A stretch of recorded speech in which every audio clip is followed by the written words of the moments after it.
Hey folks, Rudros here for State of the Game number 4. What is the state of Final Fantasy trading card game at the end of 2023? Stick around to find out. I have with me one of my good buddies, one of my testing partners, the man, the myth, the legend. You know him from his speedruns. It's Ghoul02. Ghoul, Daniel, how are you, sir? I'm doing great. I've been out of the country for the last 2.5, 3 weeks, so it's been kind of slow trying to catch up to things, but it's been a good couple weeks. It's been exciting. You've been trying to put me out of a job over there, stealing my deck list reviews, but I'm glad to see other people do that. I think it's like a really interesting thing because one of my favorite things about like trading card games is when you hear people give opinions and talk about cards, because everybody gets different opinions on cards. There are cards that I think are not very good that everybody thinks are like the best cards in the game. And like that's just like that is something that people just it's very fun to me to hear those differences. So yeah, absolutely. Well, and I knew you were out of town, so I was like, all right, this is the perfect time. He won't be around to catch me. So I mean, there will still be one on my channel later, but we'll talk about. Look forward to that. I did link his channel in my video, so you can find the link there. If not, I'll put the link in the description of this one as well. But yeah, no, it's been a very fun year in Final Fantasy TCG land. I think. You know, yeah, it's return of like major organized play and. All how many did we have? Like what, 6 Materia Cups this year? As we had, I think so. That sounds about right. Yeah. So 6 Materia Cups, the Nationals. We have a World Championships for the first time since 2019. With I think one of the first repeat winner ever, which is cool. Yeah. I think it's been a great year for at least that side. Seeing that return has been really exciting. So, it's obviously exciting for somebody like me that likes looking at like high level play and deck lists and trying to analyze, what's good, what people think is good. And even just regional differences, I think, are fascinating. Things like NA, loving mono water so much, but like we don't have a lot of like really, really strong wind pilots. I think like Sam Tool and Patrick Panatoni are like some of the only wind pilots we really have. We have like some of the best water pilots in the world. And you have like Japan, which like all of a sudden is just the world of aggro out of nowhere. Like Japan just loves playing the most Oonga Boonga slam 4 forwards on turn 1 and punch you in the face decks. And then like Europe has all of these like Storm Masters and everything else, and then Australia just does whatever the heck they want. They'll throw their bulk in the air and just catch 50 cards and play them, and they'll top. We joke, for those who don't know, I'm sure I've mentioned it a few times, but Daniel and I are testing partners, and then we also test with Alex Wells from Australia. So we always joke with him when he's like trying to prep for some of his tournaments, like, well, what should we play? We're like, well, what are they going to play against you? And he's like, I don't know. It's always something different, so it's hard to plan for. Which again, I love seeing stuff like that. Like it's very exciting. It's really cool seeing some of these deck lists come out, and stuff that like doesn't seem like it should work. Like there are plenty of times I'll see a deck list and I'll go, I have no idea how this works. I would have to literally sit down and play this like a couple games and try to figure out. Because like sometimes it's not intuitive how a deck is good or what it's actually trying to do. So yeah, that's very fair.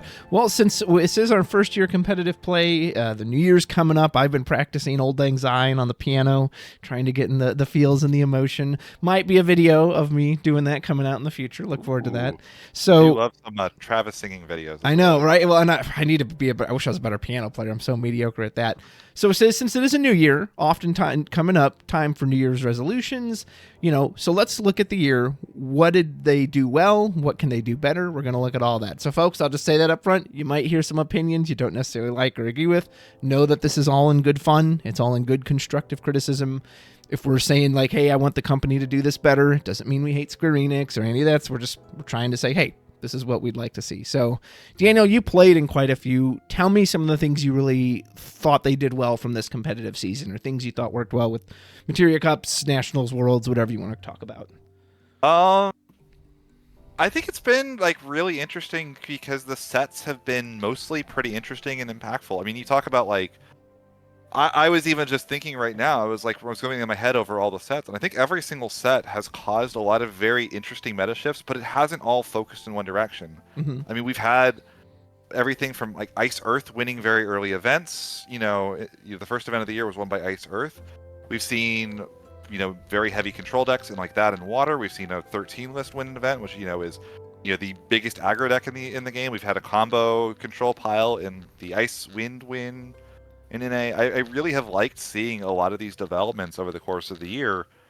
And it, we talk about like, preparing for events. And when I prepared for events, I got my tier list, and I laugh when I look at my tier list because I'll have 30 decks on it. Yeah. I'll have like 10 decks that I think could legitimately win an event at any given time. And I don't think there's a lot of card games like that where it really feels like a lot of it can come down in the combination of the expression of player skill, because you see a lot of the same names topping events and doing very well. You know, we've had the same world champion twice over the course of the game.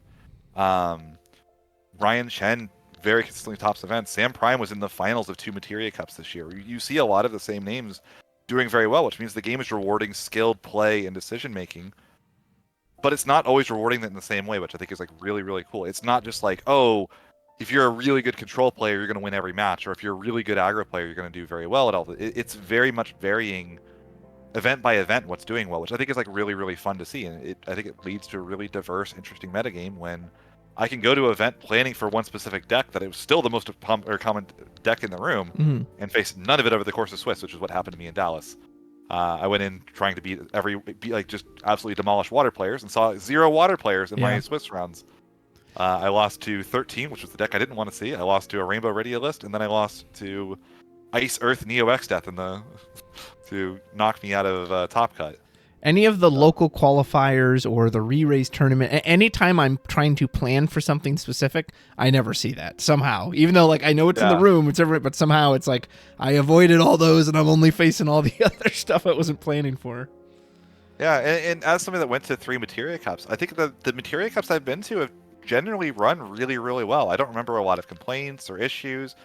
I don't remember any the community just tends to like put their best foot forward for large events, which I think is really, really cool.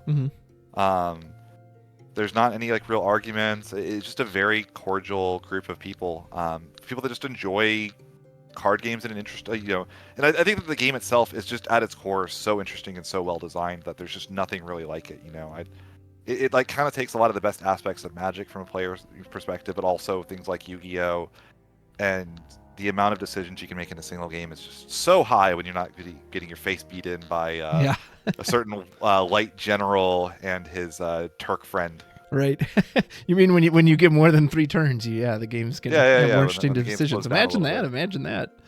So, no, I mean, I think that there's been a lot of really good things. I mean, if I can think of like the first big downside that comes to my mind for play, the store championships were not very well spread out. Yeah.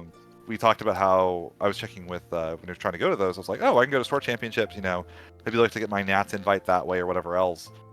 There were 2 or 3 Materia Cups closer to me than any store championship were. So it's like, well, I guess I'm just going to qualify at a Materia Cup or not qualify at all. Which I thought like that's kind of crappy. Like I feel like they should have found like someone in like kind of the Southwest or like central U.S. region. Like I feel like they were very concentrated on either the West Coast or like the East Coast and like not a lot in between. That's going to be my first big critique or wish from them that, hey, if you're listening, just more in general, more store championships, more Materia Cups, give people more chances to play and give the chance to qualify. Because I know some people who went to so many of them and they just were never able to make Top Cut or they were never able to like get that qualification. And it's like, man, that feels bad. You went to like 8 events and you couldn't even get, your ticket to nationals. So, or even try a webcam Materia Cup, see if that works out at all. Give like a Nats invite, but not necessarily like if you don't want to give like a day 2 skip for like an online Materia Cup, but like give them a Nats invite for an online event. Give people that maybe that live in the middle of nowhere but have an internet access like a reason to play with their cards. I think that would be like I think it's a challenge. It's not easy to do. There's a lot of organization and thing like that goes into it. But I think it would be a very healthy thing for the game overall to encourage, hey, even if you can't physically travel to an event, we're still going to have at least one big blowout event for you to try to play in, and really show, how good you are. And granted, I know there's a lot of stigmas with online events, but the ones that I've played in for Yu-Gi-Oh! At least, I thought have all gone really well. And obviously, I've played in Cure Series before. I won a Cure Series, actually. But, I think that those are events that have a very tangible, good feel for the community as a whole, even if you do have to restrict it to one area to, make it work for a Nats invite. But I think that would be great. Give somebody the chance to qualify from home, you know?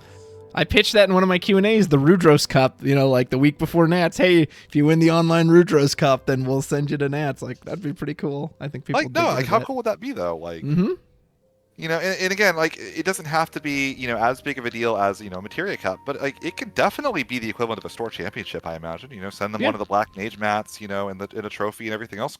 Call it the online store championship. Call it the Square Enix store championship, because they have an online store where you can buy cards if you wanted to. No, that's good. I like that. That'd be really nice. Little things like that I think would have gone a long way towards just kind of making it feel a little bit more well-rounded, for lack of a better term, because I think it was very good at the top end, and what I've heard of the store championships, most of them went very well. It's definitely interesting because like some of them had more entrants than others, depending on geographical region, and that's fine. That's to be expected. That's how regionals work. Like that's you can't have 100 people at every single event. That's just not realistic. That's not going to happen. But I think those would have been just kind of nice little things that could have made things just generally nice for the community as a whole. I'm going to throw the first potentially controversial idea out at you. So for next year, because presumably they'll do all this again, they'll run it back, they'll have materia cups or crystal cups, whatever they want to call them. How do you feel about where they should go? Should they go to the exact same stores that hosted them, which is what I think they will do because they absolutely because they did that for the re-raise and they just gave them all the, or do you think they should spread them out? Because personally, I know the people at those stores, I'm sure, and again, your store hosted one, so I'm curious to know what you think. But I kind of feel like you should spread the love too, like that it shouldn't always be in these same 5-6 stores. So what do you think about that? Well, it's tricky because there's a lot of reasons that those stores ended up being chosen. Mm-hmm. I know that like for Dallas, we had to actually rent a venue, which the store actually, anybody that follows LSPB lore, LSPB actually is getting a new venue. They won't have to rent a venue next year. Oh, okay. If they do an event. But like for Dallas, there really weren't a lot of other options in the area. Now, granted, maybe that if there's like a Houston scene that I'm not like super in tune with, but like I think the DFW community is one of the largest, most dedicated to the game. We regularly have 20, 25 person locals. Like I think that like the area probably has earned the ability to have at least a store championship or materia cup, and I don't think anybody would host it other than LSPB for us. So it's like there's like trying to balance that with, you're right, it probably would be nice if other stores had like the opportunity, but like logistically that's just not how it works. When we went to the one in Kansas, it was at their store. They had a 100-person venue as their storefront. Like that was great. Same for the one that I went to in California. Granted, you had to play outside if you weren't at the top 20 tables. That was very exciting when it started kind of drizzling a little bit outside. The old tent gaming. We're playing in a tent, and there's, but like, so that's like a very complicated logistical thing. Sure. I think that like it would be nice in an ideal world if like the love got spread, if it ended up being actually a large boon to a store to actually run a store championship, a materia cup or whatever. But I also realistically, there are only so many stores that are capable of hosting a materia cup.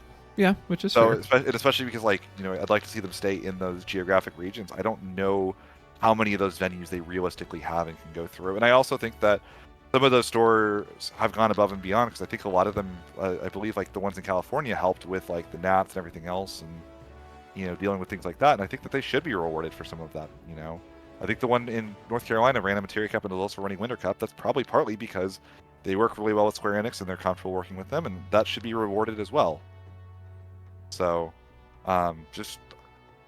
it's one of those things like, in an ideal world, yes, but also no. It's kind of the best way to put it. I appreciate your answer. I told you I was going to throw some stuff to try to make you think. Because again, I can see both sides of it. That hey, these guys have kind of earned it and shown the loyalty, like you said. But I'm gonna hype one of my own stores here. It was in Fairview Heights.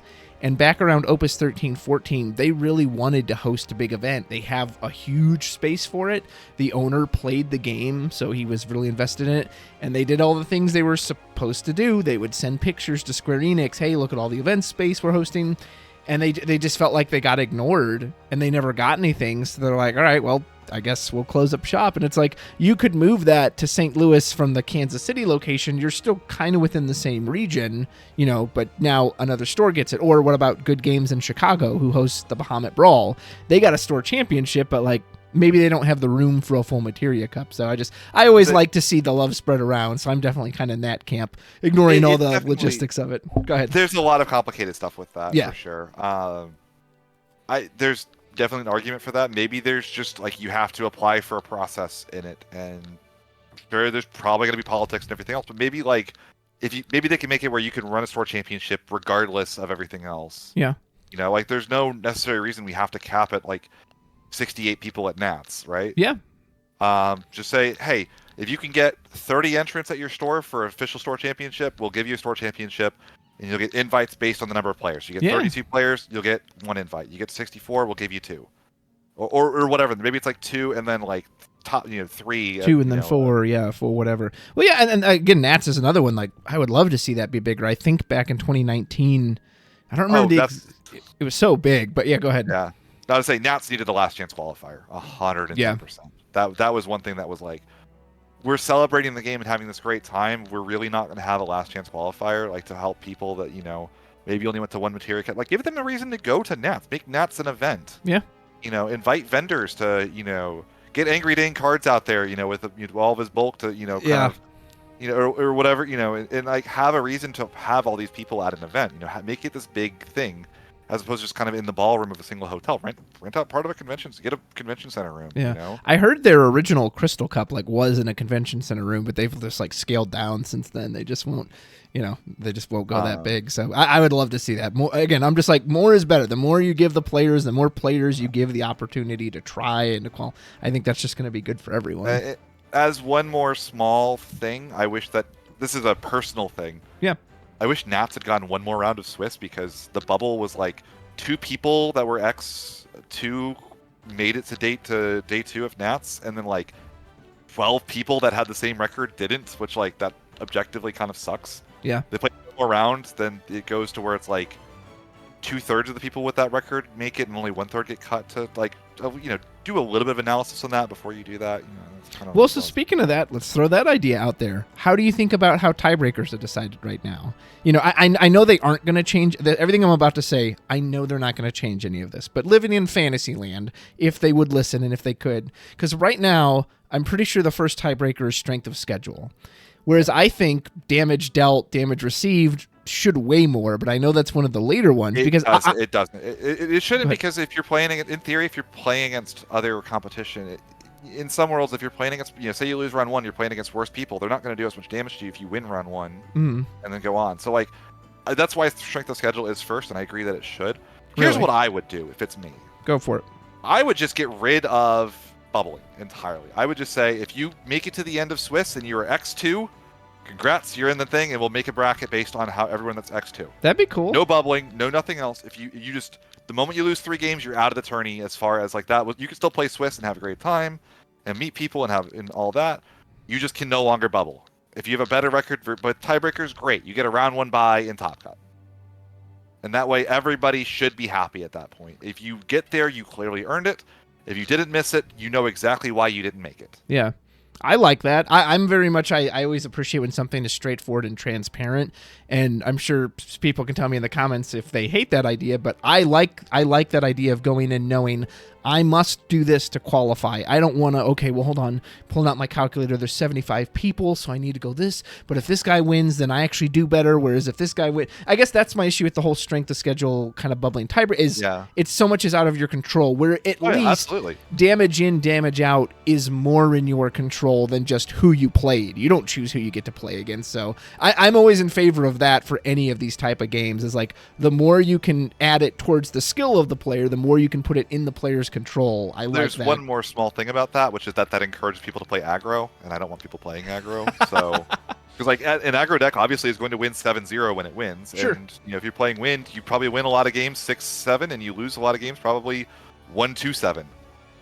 So now you're punishing people playing control decks, which I don't want to do. I like slower games of Final Fantasy because it means that more decisions are being made. But if the aggro decks are still losing, that wouldn't matter because they would still have the L column and the control mid-range would have the win in the column. Yeah, I'm not saying it's perfect. Yeah. Nothing's perfect. But I like that better than, you got paired against the wrong person, so you bubbled, so oops, sucks to be you. Like I said, to me, I would just get rid of the bubble and just say, if the cut is 12 people, then the bottom 8 people play their thing, and then that makes then we go into the bracket from there. Yeah. It's very easy to make. It's very easy to make brackets for that. It's not difficult to do. Yeah. Seeding can be based on how it is right now, which for better or worse, I think maybe they'd be scared of ties, but at that point, just treat a tie as a loss, because the only way ties happen is very, very weird scenarios. Yeah. Where you draw a game, and as you're shuffling up, time is called. I think it's the only way you can tie in this game. Yeah. Speaking of that, can we get rid of the double losses, please? Having played Magic, having played Lorcana, playing these other games, they all have ties. FF is the only game I know that has a double loss, and I see so many people still defending it. Well, it's got to be there because It's always been there, I guess. I don't know. Like, other games use ties. Well, Why I mean, can't like FF use ties? the lack of ties is the only reason my idea would work. If it became all of a sudden you could tie and do it, that's a different thing. And I actually like that the attitude that it presents. Like, one of the biggest annoyances, I watch a lot of like Pokemon TCG regionals, and a lot of those games go to time and draws. And I think that sucks for both players because it creates this like awkward situation where it's like more valuable to not play the game, which sucks. So like it's one of the things, like time rolls in every card game suck. They're just they have to exist logistically. Sure. Nobody would like, ideally you wouldn't have them. I think Final Fantasies encourages the games to be played more so than encourages you to try to time scum your opponent. And time scumming sucks. I mean, I haven't experienced that at any of my locals. Maybe that occurs at higher levels of play. But it absolutely will occur at higher levels of like, because like I know you're saying like, oh, I haven't seen that at my locals. Like, as somebody that plays a lot of Yu-Gi-Oh, there are literal things in Yu-Gi-Oh that you do if you know you're coming up on time. There have been games where it's the correct thing to do, and I will self-admit to doing this. You'll just do a bit of an extra long combo, if you know you're ahead on life points, because you win if you're ahead on life points, which no one wants that. No one wants the win player to get one extra point of damage and then just Luso Chocobo over and over again, kind of like at like a decent pace, but still to burn the clock so they win the game. That's not fun for anybody. I would argue that's more an issue of design than the clock itself, because the whole double loss thing too, it encourages you that someone should concede to the other person. I don't think that's very good, like, competitiveness either. That, hey, it's actually better for you to concede to them and lose the match, because if you don't both lose, then it weakens your strength of schedule overall. Which, like you said, though, if you got rid of the bubble, then maybe that wouldn't be an issue. If you got rid of the bubble, then it wouldn't be an issue. It would just be play your games and finish your games. And if you don't finish your games, well, you both get a loss, and you know exactly what that does to you getting to the end. Interesting. And if your opponent then decides that you're deserving of the win, or like, well, we hit time, but clearly next turn you've got a Warrior of Light, a Rosa, and a Rydia, and I've got no cards in hand. You're going to win in 3 turns. We're just out of time. Yeah. And I didn't play any differently to get there. We'll just give you the win. Like, those are like situations that can come up, and I think would still happen. What do you think about that though? Because I've actually always kind of like when it's obviously some are tricky, but there's some games you're like, dude, if this went one more turn, this guy is clearly going to clobber this person. Like, how do you feel about that? Because like a lot of times when you do get to those time situations, you start playing differently, and when you start playing differently, you can't necessarily say like, oh, I was clearly going to win. It's like, well, no, I would have held this card in hand and not cast it. The only reason I cast it is because I legitimately have no way to win if I don't cast it this turn, right? Interesting. Like maybe you have like a summon in hand, like, maybe a game is like 3-3, right? Or like 6-3. You have one forward in hand and a summon. Well, if you don't play the forward this turn, you have no way to win because you don't have any forwards to attack with next turn. But that summon could give you a chance to win, or like stop your opponent from attacking you or whatever. Like, it would slow the game state down to where you would win, maybe in a long game, right? And you can't necessarily quantify those. Like, sometimes you're right, it is obvious. Like, oh yeah, clearly you win if we go another turn. Right. But a lot of times in those three, the 1, 2, 3, 0, 1, 2, 3 come up, you start making different decisions because you're in time and you have to win the game, or both of you lose. So it just creates kind of a fuzzy state that you can't really do that with, for better or worse. So I don't think there's a way of doing that in a consistent manner. Just kind of like up to player. How nice are the players? It's why the community being relatively good on those. I know that like Mohammed, for instance, at the Dallas Material kept conceding. He's like, you very clearly won this game in 2 turns from now, even though we're in time. And yeah.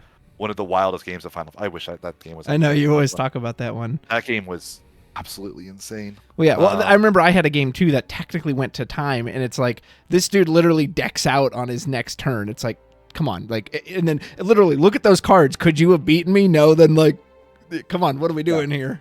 Like I said, there's different levels of it, but like then you'd have to have like a judge, and then you have weird things where like judges have friends, clearly. Yep. And that's not a fault of the judges or anything like that. No friends for judges.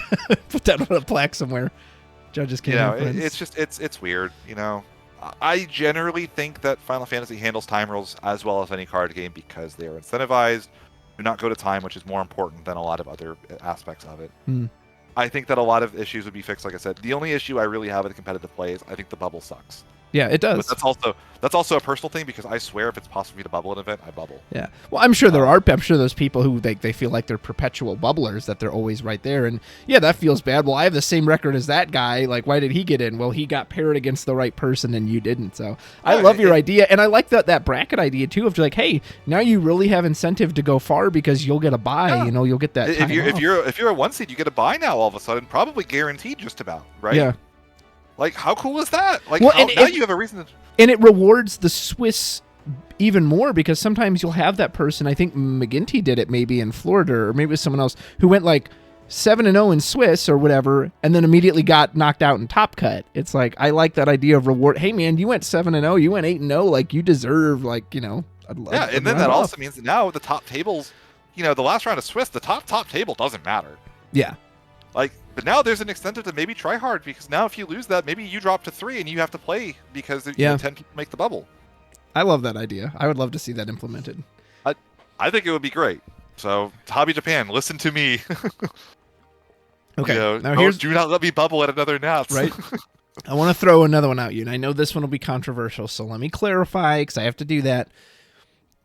This is not meant as an attack, and this is not meant as an attack at any individual player. I just want to explore the concept. What would you think about the idea of if you win a Materia Cup, you cannot compete in another one for that season? And I bring that up because we had Matthew Okimoto won 2 of them, and that's no knock on Matt. He absolutely deserved them. He's clearly a very good player. But I had a lot of newer players tell me that kind of just makes me not want to go because I'll never beat these guys. And it did feel kind of bad of like, oh yeah, he already has those prizes. So again, this isn't a knock on Matt. This isn't a knock on those players who can repeat over and over again. I just, as a concept, would that be fair? Or do you think, no, just everyone should be able to compete whatever? You don't want to punish people for winning events. That's fair. And it's not like that invite went away. Yeah, it does get passed down, which is great. Yeah. So there's, even if you think, I'll never beat Mac Okimoko, he's unbeatable, literally has never lost a game in Swiss or in Top Cut or anything ever, definitely won Nats and Worlds and everything else, there's still an invite to be had no matter what. True. So I think that you should never try to make people not want to play your game. That's fair. So that to me, I get the idea, and like yes, it does. It would kind of suck if like the invite just disappeared into the ether. Oh yeah, that'd be awful. But like the pricing is still the same, and the incentives to go are still the same, and you should be able to pay the entry fee and play if you want to play. Yeah, that's fair. I appreciate that perspective. So kind of speaking of winning, you got some of these prizes. What more would you like to see with prizes? What prizes did you like? Obviously, cash is always a big easy one. I'm not gonna lie. Cash should be nice, but I'm not gonna lie. The pricing we got was incredible. You loved it? Good. I thought it's really, really good. A lot of the stuff is actually holding pretty solid value. The Cloud Materia Cup mats are still $200, $250 on the market right now. Wow. As far as I know, the Cloud promos are still a couple $100. Even the Glaciellas are like $70 to $90. They're at the same price as like a box of the game in full art. It's not like amazing pricing, but like, we're a smaller game. I could see not wanting to put cash into it as the prize. And again, cash only benefits the Okimotos of the world. Well, yeah, and I know I was aware of that. That it's it maybe like, oh, I don't think I can win, but like, at top 8's pretty achievable, I think, for a lot of people. And then that's a Glaciella, right? Like, and that's like something really cool. I still have. Let me pull it up over here. I graded my Cloud from that I got as a souvenir. This is like my trophy from San Diego when I did well. My room's a little messy right now. Where is he? Like, I have my Cloud right here from San Diego. Is that a 9.5 I see in the corner? Yep, 9.5. All of my Final Fantasy graded cards are 9.5s. Hard to get that perfect 10.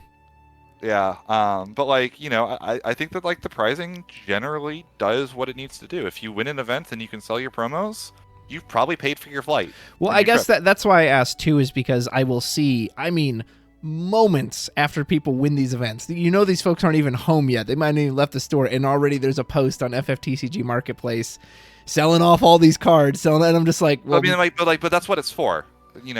Basically it means that Final Fantasy is creating a market for something that isn't necessarily them taking money out of their cash flow, that is paying for people to go to the events, which is what they need to do to get people to come out.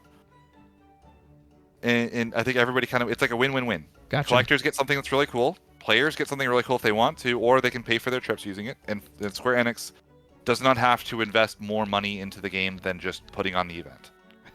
As far as I'm concerned, everybody should be relatively okay with that. I mean, I kind of want Square Enix to invest more money into the game, but I want them to invest it in ways that don't just put more money in Okimoto and Sam Prime's pockets. As lovely as those people are, that's fair. There's ways they could be promoting the game if they're not. Yeah. Why is there not just throw a freaking Clive promo in Final Fantasy 16's box? Like, come on. Yeah. Like, you know, like I don't mean to be like, you know, like come on guys, but like that's like a thing they can do to promote the game. You know, throw a promo in some of this stuff. Can we talk about that for a minute? Because you know, for their holiday special, they did, like, for every order you made on their store, they would give you a free Rebellion's Call booster pack, like Opus 17.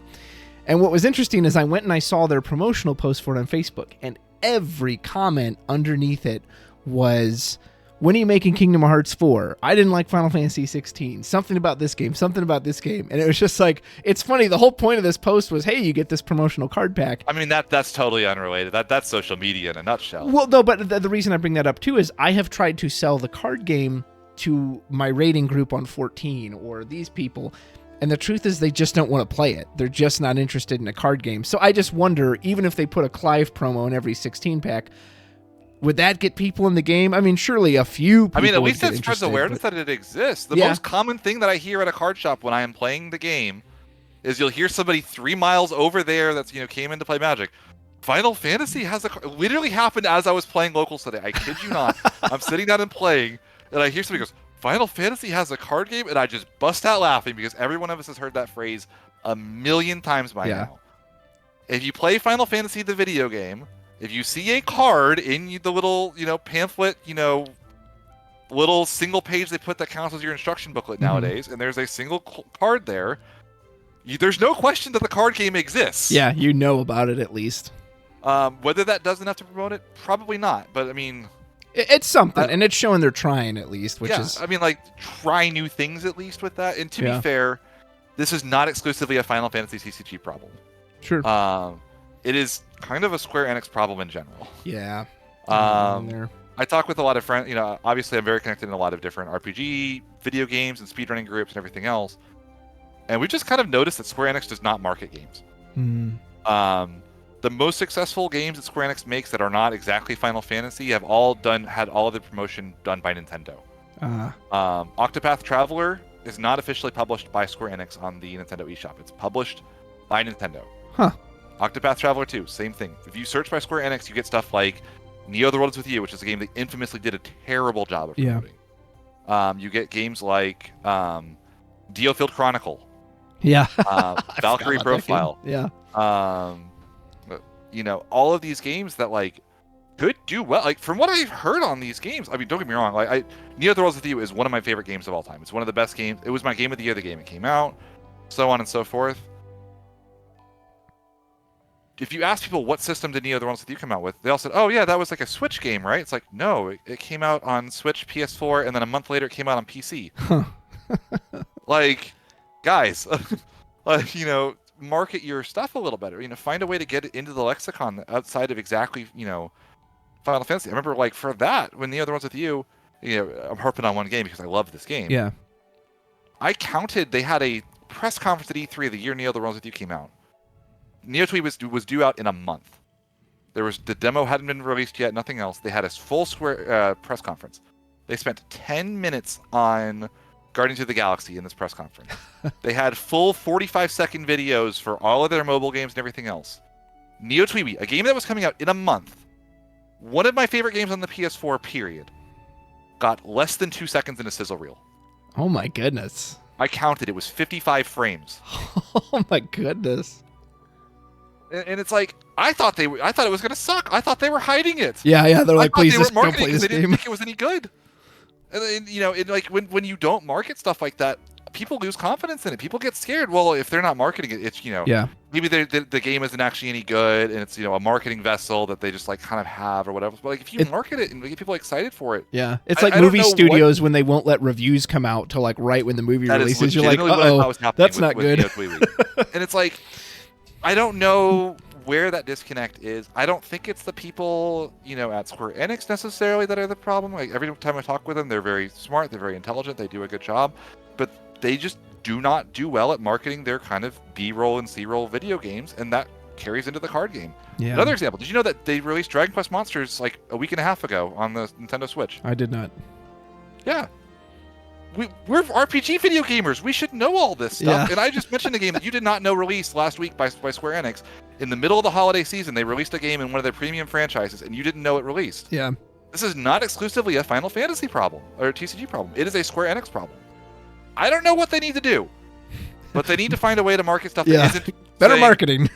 It's not either, this game is Final Fantasy, so people are going to pay attention anyway, or Nintendo, please promo our stuff to the point where it's going to sell. Right. There has to be some middle ground there. I don't know what it is. When I go to my card shops, I go up to Miniature Market and I see the shelf full of Magic, and then there's Yu-Gi-Oh, and there's One Piece, and then there's Lorcana if you can find it, and there's Pokemon. And I always think, man, FF could be up there if they wanted it to be, and maybe they don't. And that's why if anyone's watched any of my stuff, I always ask, I would love to hear some thoughts from the designers from Hobby Japan, because if I know what they think or what they want, that really informs my mindset, because maybe they don't. Maybe they have no interest in it being as big as Magic, which of course that'd be a very tall, pretty much impossible task. And that's fine, but because as the card player, I feel like, well, don't you want this game to be big? Like, why can't it be on the shelf with all those other games? And I feel like as a brand, Final Fantasy should be on the same level as at least a Digimon. Yeah. Absolutely. I know it's not Pokemon. I know it's not, Magic. That's fine. Maybe it's not One Piece or whatever else, but like, it's got to be as big as Digimon. Digimon does very well for itself as a TCG. Yeah. Right? Maybe it's not the biggest TCG ever, but it's like a solid, like 4, 5, or 6 now. Like as far as like, Final Fantasy should not be this dominated by like other IPs in space. I've talked to a lot of older people in my life and circles, and while it doesn't have the brand recognition that Mario or Pikachu has, they'll at least be like, oh, that's like a game or something, right? Like at least it has some tiny light bulb flicker. Oh, I think I've heard of that. Like, I mean, there's probably, like I said, there's got to be a middle ground in there somewhere. I'm not a marketing expert. I don't know what the difference is and why Square seems to struggle with this so much more than a Capcom or any other, big Japanese companies do. But they really do seem like they have more issues with it than other companies do. I don't know if maybe Square Enix doesn't have a unified brand they can market these games to. Yeah, maybe, I don't know. That could be another problem. Maybe they should have focused on developing, I don't want to say a cult of personality, but it's kind of what it is. A group of people that say, no, I really, because I will say, like, I look at every game Atlas releases because I know I'm going to enjoy playing an Atlas published game. Game. Like, that's just like a thing. Maybe Square Enix try to invest into that type of community. Maybe that would be a healthy thing for them long term, because then they can start to develop that brand. And there are a lot of games and series that are not as big as Final Fantasy or not published by as big a company as Square Enix that do very well with that. I'm getting into like a video game rant here. Oh, I know. A lot of this is true of like the TCG too, though. I would think if you have a group of people that really enjoy your video games, and you could say, hey, by the way, we're doing this other, we're trying this other type of, way of enjoying your favorite media, you should try our card game. That would also probably go really well. And they just don't seem to have that. Yeah. Yeah. So. Yeah. I mean, we're fans. Like, sometimes I think people get weird about my criticisms of the game. It's like, no, it comes from a fan. It comes from someone who wants to see it succeed. I would love for locals to explode. I want to see it on the shelves next to One Piece, and to have people be like, oh, I'll take some Final Fantasy packs. And it's not, I'm the one guy in there doing it, Yeah. No, there's definitely like there's lots of little nuances to that, and again, it's not as easy as just saying we'll spend more money in marketing. Sure. I think it just needs to come from, they need to have the ability to do cool things here and there. Heck, it's one of those things, like, if they really want it to be big, probably what they would have to do is open up a gold saucer wing where you can play Final Fantasy TCG. I know, that'd be cool. In 14, right? Like, have their MTG online or arena be inside of Final Fantasy 14. That would probably get people to play. Yeah. I think it would. But like again, that's a very expensive development process. Sure. And I get not wanting to invest that. So. Yeah. Do you have any more thoughts on the competitive season before we move on to the bands? You probably are going to want to clarify that before. Oh, I will. I'll just leave the mystery out there for a second, but. No, I think in general, like I said, I've really enjoyed what most of the sets have brought. I think that like I didn't really enjoy From Nightmares as a set as much as I really thought Opus 20 was a great set. I thought it did a lot of really cool things for the game. Mm-hmm. Not loving the early looks at 21, but I'm also looking at my own playtesting groups, and a lot of it was doing well at Nats. I think there's a lot of counterplay that just wasn't explored, but that's for a different video even. Sure. But yeah, like I've actually seen like a lot of like my own testing into those decks. Like sure, Rufus Rug is a problem, but like a lot of other like opens of those decks have a lot of counterplay and where they'll still win. But yeah, we can get into kind of talking about what we're talking about with Final thing I'll say for next season 2024 too, just please give us more. If we get the exact same amount of stores with the exact same amount of players, that's going to be a real disappointment. So I just hope they give us more. All right, go ahead. I would say I think the game in a lot of ways is doing decently. I think that like for a relatively niche card game, I think it's still sort of like where it's doing well, it's doing pretty well. I think where it's not doing well, it's struggling a little bit. Fair enough. But like it's one of those things like the one downside of physical card games is you need somebody next to you to play, which is why I think the online materia kind of thing would help a lot. That'd be I would love to see that. Okay, so I mentioned bans. There haven't been any official bans, so anyone who thought that, sorry if I got you excited for no reason. We thought it would be fun to take a card from every element and just say, us personally, if we could ban one card from each element, what would it be? So we'll also do 2 from multi-elements, and the rules were we couldn't use the same card. So even though there are a few that maybe we would agree on or whatever, I just wanted to give you guys variety. So this is kind of a fantasy ban time. If you can ban one card from every element, what would it be?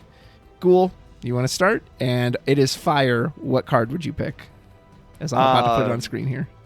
So if I was in charge of the ban list for the game, I would have banned Magissa about 3 sets ago.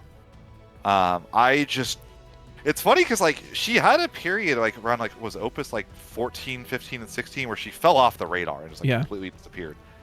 And then she just like kind of like came right back roaring, and now she's the only way to play fire decks.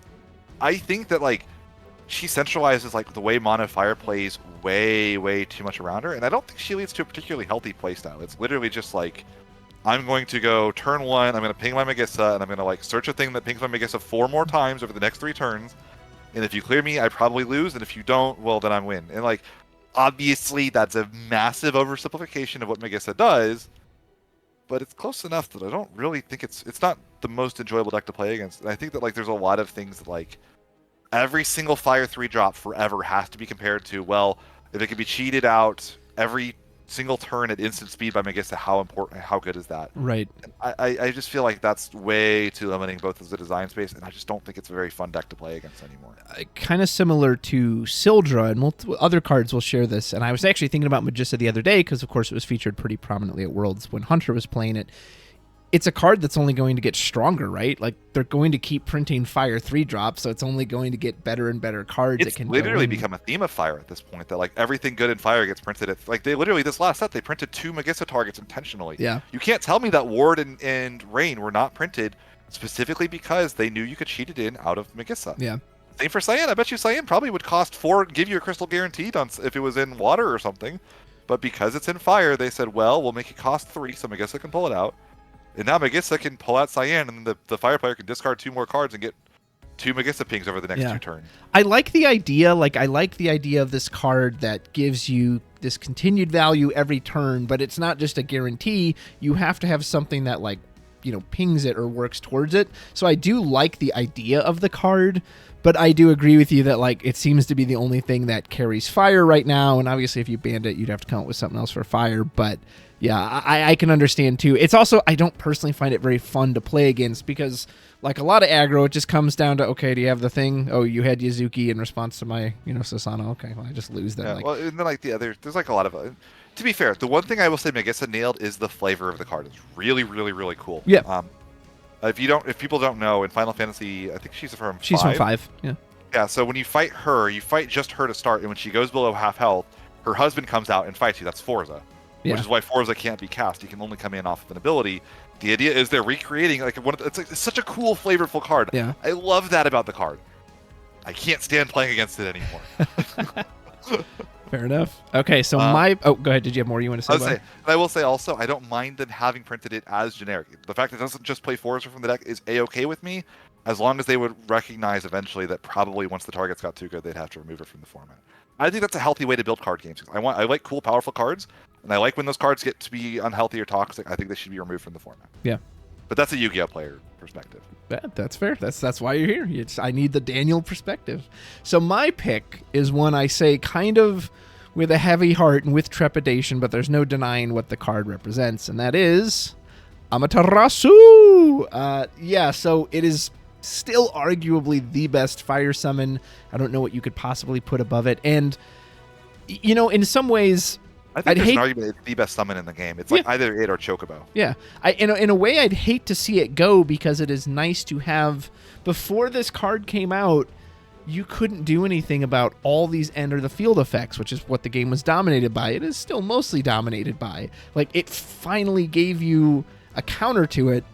The issue being it's so good that sometimes it just shuts down what you want to do, and sometimes it occupies this weird space too where if you're behind, it's actually kind of too expensive for you to cast, and when you're ahead, it just keeps you ahead and says, okay, literally whatever you would have, that board clearing Shantoto, no, it doesn't work. Your Alcid Zero Miss, it doesn't work. You're this, it doesn't work. Like, I do like the card. I appreciate what it does, but there's so many times where it's just like, how many games have we all played where you ask, do you have Amaterasu? And that's what the game comes down to. Here's the play. Do you have Amaterasu? And like, I don't know if a game should be defined by a card like that so much. There are situations I like Amaterasu. I like it when, again, I talk about the time, I like slower games. I like games where a lot of decisions happen. Amaterasu is a card that forces decisions to be made. On both sides. I think that's fantastic. Yeah. There's only one situation where I don't like Amaterasu, and that's when a deck gets way ahead, and then it has Amaterasu in hand and says, I don't care what you do, you can't Shantoto me, you can't clear my board, I have this, the game is over. In Yu-Gi-Oh! It actually happened a lot. There's a card called Solemn Judgment that just it's a generic negate. Yeah, old man say no. And a lot of combo decks, when they go first, they would actually side in and play instead of Solemn Judgment because it's a card that when you are ahead and you build your big board and you say, I am in a very strong winning position, if you have that card in your back row, it's basically impossible to lose the game. Amaterasu has a very similar effect sometimes. Personally, I would not ban Amaterasu, but I also would be a lot heavier on a ban list. Again, I have kind of a Yu-Gi-Oh perspective. I think Amaterasu at 1 is a fantastic card. It's around enough to be a power play for Fire. It's a reason to play Fire even at 1.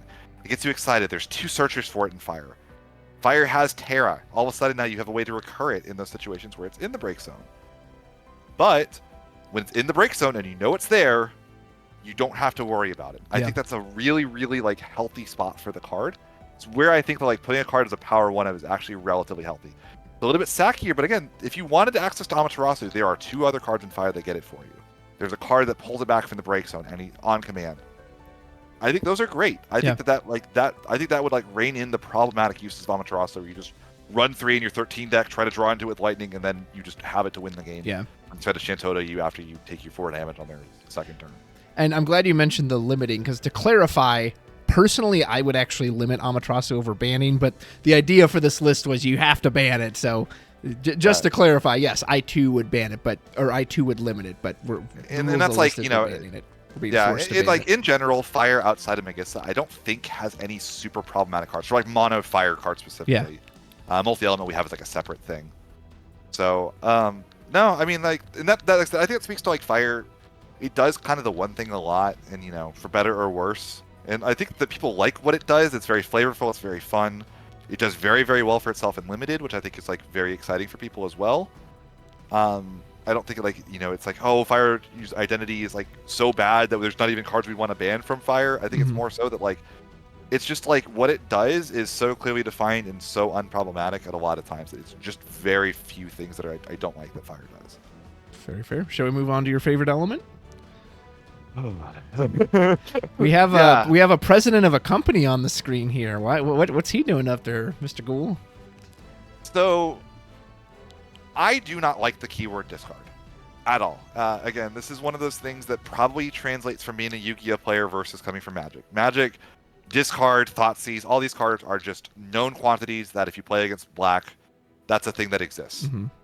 As a Yu-Gi-Oh player, your hand is relatively sacred. There are very few cards in Yu-Gi-Oh that either look at your hand or force you to discard or anything like that. Rufus is a card that I think is impossible to lose out value on. If your opponent turn 1 Rufuses you and you discard a card, the going rate to kill a forward is 4 CP, not including the card you're using to kill the Rufus. So he is extracting 8 CP of value on the very first turn he enters the play. If you don't deal with him, he extracts more value over time. And you can't even just like, oh, I'm going to put a blocker in his way, and then he can't attack. Nope.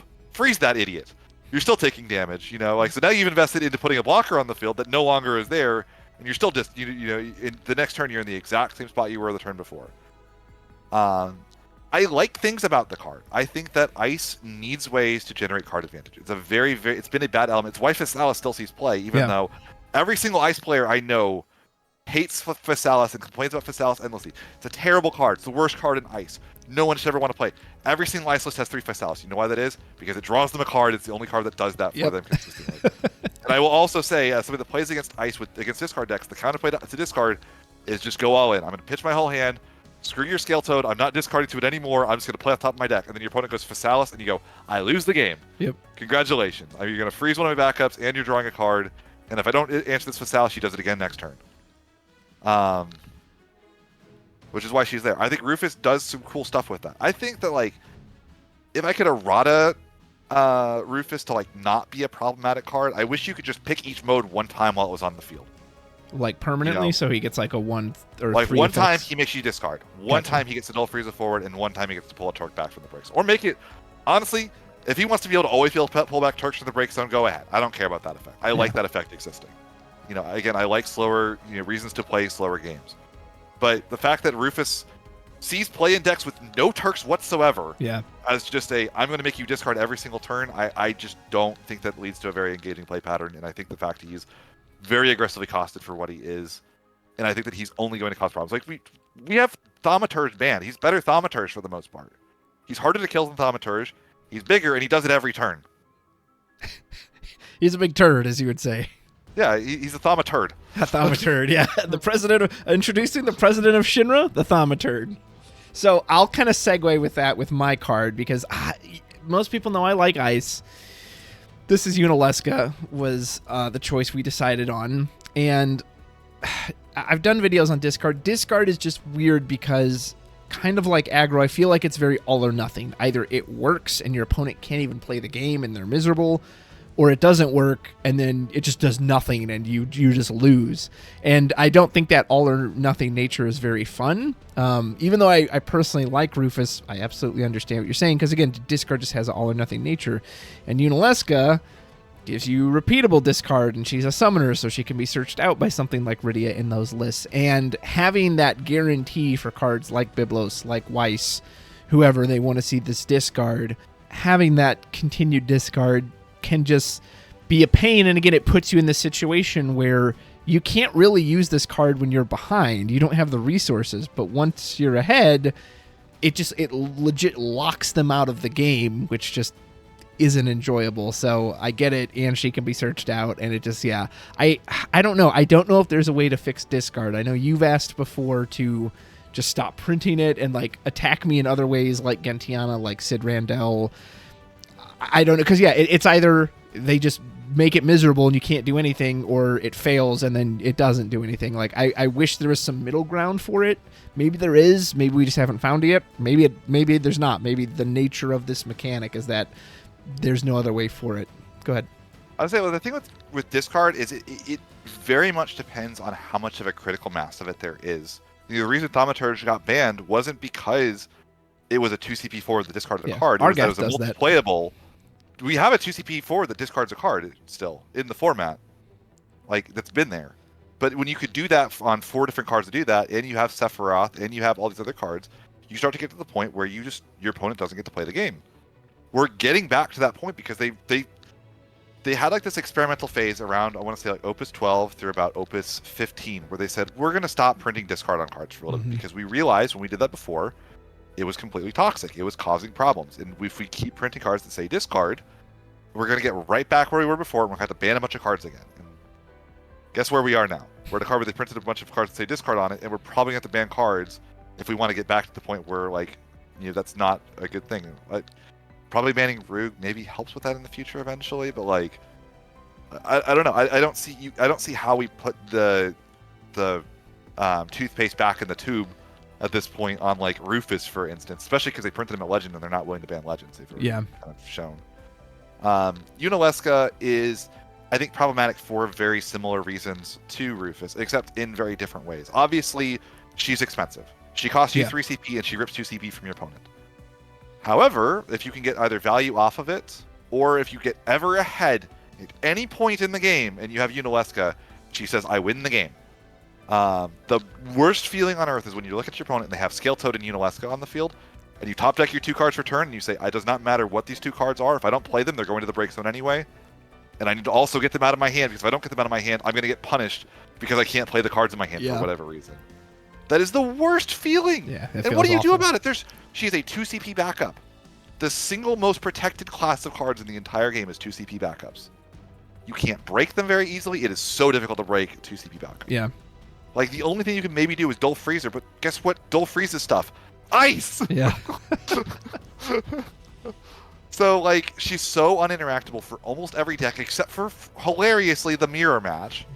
Which, I don't even want to know what an Ice Earth or a Mono Ice mirror looks like. That just sounds like the worst time known to mankind. Like, I don't know. It's just like, I know that like when they talked, it's a fixed version of Gesper, where they fixed all the problems that Gesper had. It's not multiplayable. It's not it's cost to discard your own cards. So you can't just go to an empty hand and then tap to discard an opponent's card. Like, all these reasons that Gesper were broken are no longer a problem with Unalesca. But the entire problem with being a 2 CP backup that gets to do this for free every turn, I would even if she was a 2 CP 5k forward with haste that did this, I would be okay with, because guess what? I can break a forward. Give her 10,000 power. I can still break her. If she says she can't attack or block. But like, because she's a backup, I can never interact with her the moment she comes into play. And that's the problem with Unalesca, in my opinion. Well said. Well said. So we'll go to my favorite element next. This is wind. This is one that, I don't know about you, I had the most choices from this element, and not just because I'm a wind hater, but I just think it genuinely has very good cards. So there was a lot I could have picked for this. So first we have on the screen, which is Daniel's choice. This is Mr. Luso. Why is Mr. Luso worthy of a ban, sir? Luso is kind of the funniest accident in the game. Did you ever think that an entire element would center around a single rare? No, not at all. Yeah, this guy's a legend, right? No, he's just a rare. No, he's just a rare, not even... Like, the Luso does too much for wind. He does everything for the element. He is their board clear. He's an engine piece. Like, it's not very often that, like, the payoff like this is also the engine piece for you. Because, like, it's very common you'll see a wind player on their third cast of the Rosa on the field tap it back up to play the Luso and then say, I'll get him back in hand by the time the combo ends. And then that'll do it. I also just think that, like, Luso is kind of the most frustrating card for other players to see played. Like, I think it's cool. Like, I'm going to get to 7 casts. Do you know how miserable it is to see your opponent do 7 casts every single turn? Mm-hmm. Like, I actually think Rosa is, like, perfect. I think 5 casts is a relatively healthy number. You got to play, you got to do your big combo, you got to play Yu-Gi-Oh! For a little bit. You're not trying to just cast infinite cards. You're still, your turn is going to end at some point. Luso does not try. It says, I'm going to do anything I can do to get 1 more cast on that chain so that Luso matters. And I think that, like, that's a really frustrating play pattern for both players to deal with. So again, we have an engine piece, a payoff, and everything wind will ever do while Luso is legal will either centralize around Luso unless they print Luso 2. Electric that, like, draws a card on damage 5, on like 5, and then also does like an extra 8k cleave at like 10 casts or something like that. Like, it just seems like a card that just does everything, and no one is happy to see it resolve. Yeah. And I would love to see them print cool things in Wind that don't go into the Luso slurry, but like, it doesn't seem like that happens all that often. I actually was very impressed last set the few times I played the Goddess. But like, guess what? Most people that took decks to the Materia Cup did. They didn't play the Goddess because why do that when you could just Izana, Chocobo, Izana, Chocobo, Izana, Chocobo, kill it. Yeah. Like, you know, and like not take all the damage. Like, I think the Goddess was actually a very well designed card with really cool niche uses and everything else. And just in general, it's so much more efficient, and you can build your deck in such a neat way if you're going for Luso as opposed to the Goddess, for instance. Or like Fat Chocobo is another card. I thought Fat Chocobo was great. The summon or the backup or the forward? Summon. Okay. The summon, an 8-cost summon that does 8k to just your opponent's field. Wow, that's so cool. Wind gets their board wipe. Izana, Chocobo, Izana, Chocobo, Izana, Chocobo, Luso. Okay, never mind. We're just going to do this forever, apparently. Yeah. So that's kind of my thought process. Again, the biggest thing is just it's so frustrating for new players to play against. And like it actually makes it where when I go to locals, if I expect it to be a higher density of new players, I don't play Wind, even though Wind is my favorite. I love playing Mono Wind. Earth Wind is obviously a deck that has a very, very soft spot in my heart. I love the deck. I just don't like subjecting new players that are, you know, don't know what the game is to. By the way, there's one deck in the game that's going to cast 20 cards on their turn, and you're going to sit there and watch them do it. And you don't know where or what to interact with, or even that you should be holding interaction for it. Yeah. So yeah, Chocobo was definitely an honorable mention for me because I think he enables a lot of these repeated shenanigans. Now that Althea is gone, he's especially even more potent. But you're right with Luso being both the fact that he draws you and he's the big payoff. And it's a minor thing, but like why is it in two separate auto abilities? So like you can't even Amaterasu it really. Like and I'm sure that wouldn't even come up. Amaterasu my 1 CP forward that I'm going to exactly. Yeah, it wouldn't even be worth it. But shoot, man, at least that would exist. And I wouldn't mind the whole Luso idea if it was genuinely difficult to get to. Then I like the idea of, hey man, I got to 7 casts, what a payoff. But we saw that like that Earth Wind deck Joshua Freeman Birch ran, the finals between him and Alex at the European Nationals, it was literally, okay, now I Luso on my turn, now I Luso back. Like, that's too easy. It shouldn't be that easy to just do it every single turn. I like the idea of like, wow, here it was, the big 7 cast turn. What a spectacle. But now it's like, well, of course he did it. We've seen people do it on turn 1. Like, it's just too easy to do, and I hate that. Yeah. Go ahead. No, I was gonna say like that's definitely the thing. It reminds me of a couple of other cards on the list that like, if it ever became too easy to do, it's going to be a problem, which is kind of where we're at with the card. Yeah. So, yeah, let's go to what your pick was. Well, my pick is all you have to do is watch the finals of Worlds to know why this card should be banned. This is Zidane. Infinite Mill Loop Zidane, Thief Zidane, Tantalus Zidane, Kiss My Ass Zidane, whatever you want to call him. So when Alex got this for free off of Rosa, keep in mind he didn't play it, nobody knew what the top card of Hunter's deck was. And it was Amaterasu. It was pretty much the best hit he could have gotten.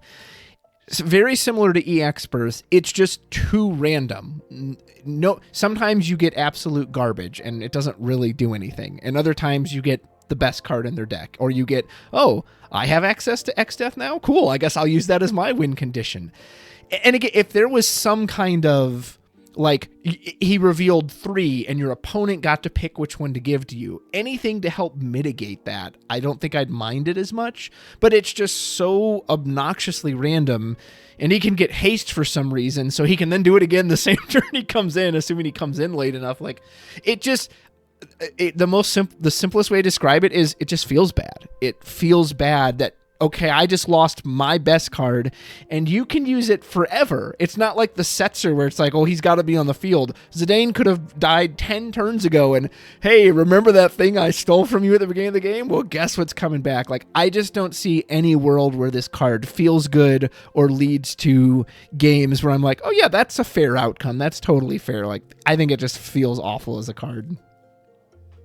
So there are a lot of funny things to talk about with Zidane. A lot of people that play Magic know of a card called Ragavan. It's like one of the most infamous cards in the game. You know, the freaking monkey, right? You know, he comes in, attacks you, you steal the top card of their deck, generate a treasure token, and whatever else. Zidane is a better Ragavan in every way. He does the steal twice on the turn he enters. Ragavan can only do it once. He is more repeatable than Ragavan. Ragavan has to do damage. Then he doesn't even have to hit. He just has to be attacking or enter. Ragavan, you have to cast the card you steal that turn or it goes away. Zidane can always do it. So you just like accumulate this second hand, we have a stronger card than one of the format warping super threats of Magic the Gathering's Modern not that long ago. I think it's fallen out of favor a little bit thanks to Orcish Bowmasters. I'm not super into the Magic the Gathering like weeds, so people can correct me if I'm wrong. Ragavan's a card that's in a 30-year-old card game. We do know that, right? Like we should not have a card that is objectively stronger than one of the strongest cards in the history of a 30-year-old card game. When we're 20, this was 16 sets into the game even. I think the biggest issue that I have with Zidane is that if Wind is ever good, Zidane is the most toxic card in the history of time. Yeah. Because all of a sudden, instead of saying, I'm going to steal random cards, he says, Pot of Greed. Yeah. Because if we're playing the same deck or close enough to the same deck, doesn't matter what he steals. It's no different than if he drew cards off of your own deck. And if a card said, on enter, draw, and on attack, draw on 2 CP and gain haste, like, we talk about how strong Furion is as a card. Imagine that on, that's literally what it is. It's Furion that steals to draws twice. Mm-hmm. Well, so, and I'm glad you brought up the point about the second hand, because that's deceptively powerful. That these cards don't go into your hand; they just hang out in space. I've seen people steal 8+ cards with Zidane. You don't have to discard at the end of your turn for that, or you don't have to discard your opponent's discard effect. It's not in my hand. I will make so many mistakes against Zidane where I'm like, okay, he's got nothing in hand, he can't do anything, and they'll be like, all right, tap back up, cast this, and I'm like, oh right, I forget they can do that because it's one of the few cards that like changes the way I have to think about how your economy normally works. Like, and there's nothing in the game that puts a card that's removed from the game back into the break. Yeah. There's nothing you can do about it. And maybe they don't want to do that. I can sort of see why. Like that kind of can be a toxic effect sometimes. When you can like repeat stuff in the break zone. I think like a good example. Like this is like a hypothetical. Let's say like Barch, you can remove from the game for free to get a crystal. Maybe like that's like stuff like that. If they ever got too crazy with that, maybe that causes a problem. But like, so maybe they don't want to have that effect, which is fine. But then you can't have Zidane stealing 18 cards and having them all sit in their removed from game pile as like, ooh, let's see what I've got. Ooh, right. Here's your Rosa. Right. Yeah. Yeah, it's just not a well-designed card. Like I said, every time I bring it, it's one of my favorite cards to bring up to my Magic friends that like are just looking at Final Fantasy. It's like, yeah, so you guys think it's your busted card. You know how like you've got your really like everybody hates Ragavan. Here's Ragavan 2.0, right? Who also has a monkey tail. Yeah. Well, and because of the way it works, as better and better cards get printed, he just gets stronger because it means what he can steal is just going to go up and up and up. So it's only going to become more of a problem. Shall we go to Earth? Yeah. All right, this one was a little tougher for us to come up with some because I feel like Earth isn't as outright ridiculous, but you had one that definitely stood out to you. There's Mira. Why do you not like Mira? Mira, I would have 0 issues with if you could change a single line of text on the card. Choose one monster you control, dull it. It cannot be broken this turn. You do that, Mira's fine. I don't care anymore. The problem with Mira for me is her ability to continuously blank a battle phase in the recursion element. The element that is most able to get a card back from the break zone, including having a monster that gets back a 1-cost forward to their hand over and over again. It feels like she interacts with like Zombie in a way that wasn't intended. I feel like they printed Mira and then forgot that Zombie breaks as opposed to putting himself into the break zone. I feel like that like they just didn't realize that Zombie didn't say put it in the break zone. Like it just doesn't lead to a very fun play pattern when some decks a lot of decks, if you're in fire or ice, you can never hit a monster, and if you don't have a way to dull it, which if you're in fire, there is no way to dull it. It's not preventing the damage. Yeah. You can't say, oh, I'll Coup Chaspel and kill the zombie, right? No, that's not what it's happening. It's saying it's not breaking. It can have 1,000,000 damage, and if it could be a 1,000 attack monster, and it will still do it. So like, there's like a couple ways, like if you reduce its power to 0, dull it, freeze it, bounce it. Like there's ways around it. It doesn't feel like it's an intended interaction, and it's very unfun to say either kill the Mira on my turn, or find a way to deal with this monster that you can't target until after it says you can't break it. Yeah. I'll say if there were even some little changes that the monster had to become a forward first, so you at least have a window there where, okay, while it's a forward before Mira affects it, now I'll do my thing. If the zombie still died at the end of the turn, at least it's gone till it comes back again with the next Mira. Like, even those would help, but I agree. It feels terrible to be like, all right, this zombie is infinitely blocking, and then it's just going to be there, on the next turn anyway. And you know it's bad when I'm complaining about a card that slows the game state down. Right. Because I'm talking about slow the game down. I want to play games that have interaction, but again, to me, this removes a point of interaction. It removes the entire combat step as a point where you can interact with your opponent. Yeah. And in that situation, I think that it's very, very unhealthy. I think it was an accident. I don't think they really meant to do that with the card. Yeah. I genuinely think they just forgot to print Ghoul on the card when choose the monster. But that's where we're at with Mira now. So. Yeah. So my choice is one I have a lot of experience. Oddly enough, a card I never play myself, but boy, do I play against it because this guy and our other testing partner, Alex, both adore this card. They've taken it to many, many events, and it's Rydia. And conceptually, I like this card a lot. I really do like the idea. I like the idea of you play this 4 package, and she grows up and she gets stronger. Like, it's very thematic. However, I'll quote Steve D of the YYT where he just said your best hands are unbeatable. And I guess that's what frustrates me so much is I've played against Alex so much, especially Mira Porum turn 1. I have Amaterasu Mist Dragon in hand, so it doesn't matter what I do. He's just going to win. Now, granted, this was a lot worse when Sildra existed because the free casting of the Sildra and searching out the pieces. So it's not as strong as that. I talked about Hancock's with this once. I don't know if they should have, she gets 3 counters when one enters, but you spend them. But if you don't have an answer to this card, the fact that she can just sit there and just free value and free value and free value is just, it's so annoying. This is one, realistically, I would probably limit before I banned it. But since with the rules where you got to ban it, I'm going to pick Rydia. I know you love this card. What do you think? There's a lot of things about Rydia that I think are really, really cool, and they're really interesting case studies in how the game works. Mm-hmm. Because almost every line of Rydia has to be there for the card to be good. Yeah. If she didn't have the protection effect, she probably wouldn't be worth investing in anymore. Absolutely. So, maybe you could, remove part of that? She doesn't take damage from abilities.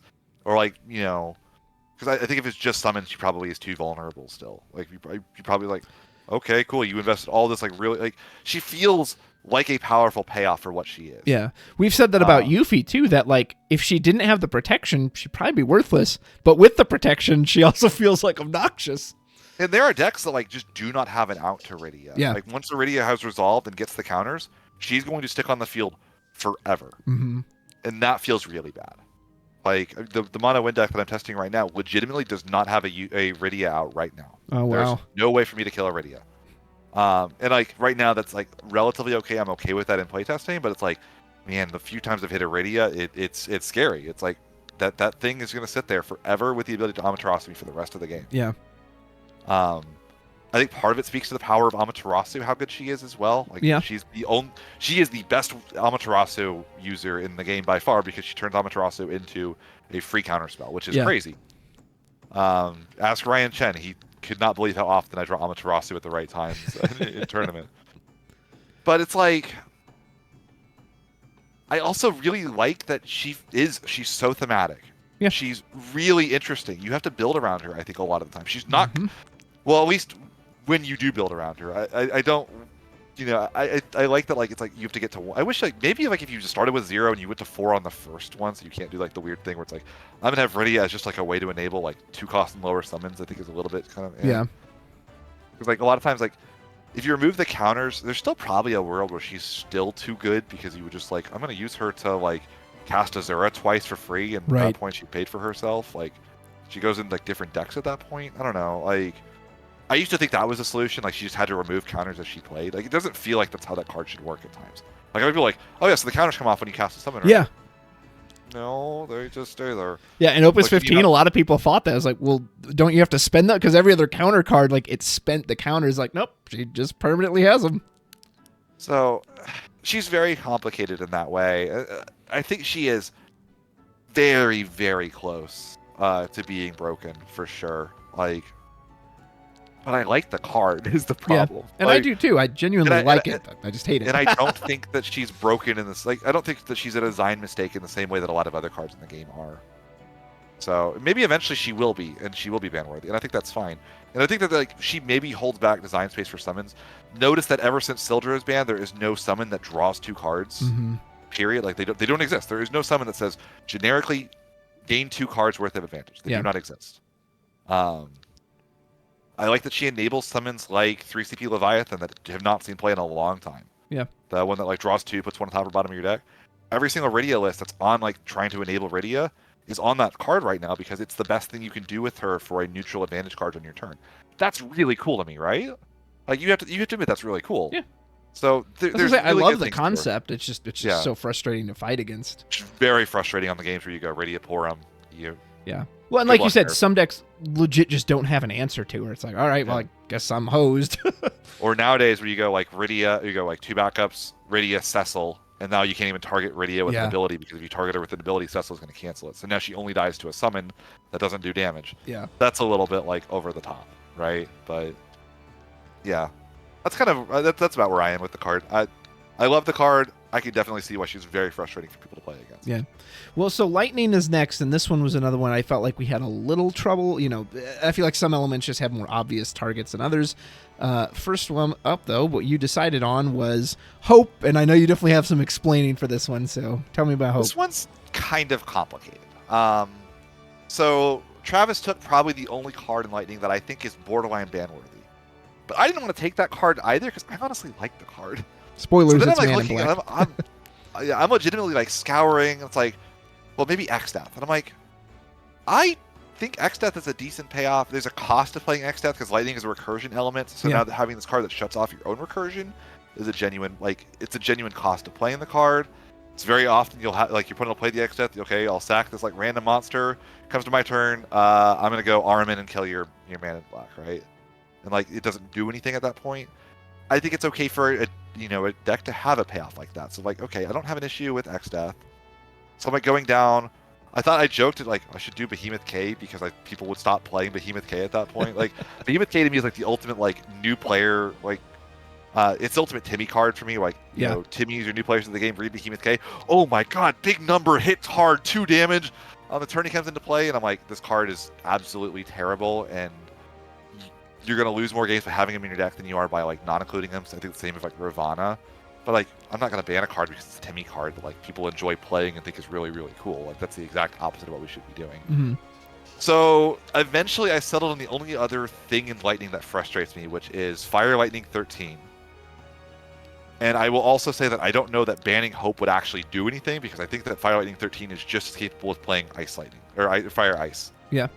But this does at least stop Hope Vanille Lightning, or Lightning Vanille, or Vanille Hope Lightning. Yeah. Which is maybe enough to rein it in. Like I think that the ice versions of it can't cascade that easily into it, like because Vanille can't search any ice forward that then search the Lightning. Like you have like a little bit like trickier of a situation. You have to like draw 2 of them. It just slows the game down a little bit, which I think is probably like all that like just a love tap for like 13 here and there would probably be enough to rein it in a little. But I also like could recognize this ban could literally do nothing potentially. I think that like the actual problem card, if you want to call it that, is Lightning, which is a card I would limit if I was given the opportunity. Yeah, absolutely. Fully agree. I'm good with your thoughts on Hope. So we'll bring up who I had mentioned, and like you said, maybe the one legitimate one is Man in Black. Easily Lightning's best card. And again, I understand the concept, and it does fit with, Golbez as like a warlock and Man in Black as like a strong magic user. I've just never been a fan of infinite combos. Something I do appreciate about Magic and Lorcana currently, we'll see if they power creep it, is that there is a reason you have a limit to the number of cards. You can have 4 of these copies in those games. In FF, it's 3.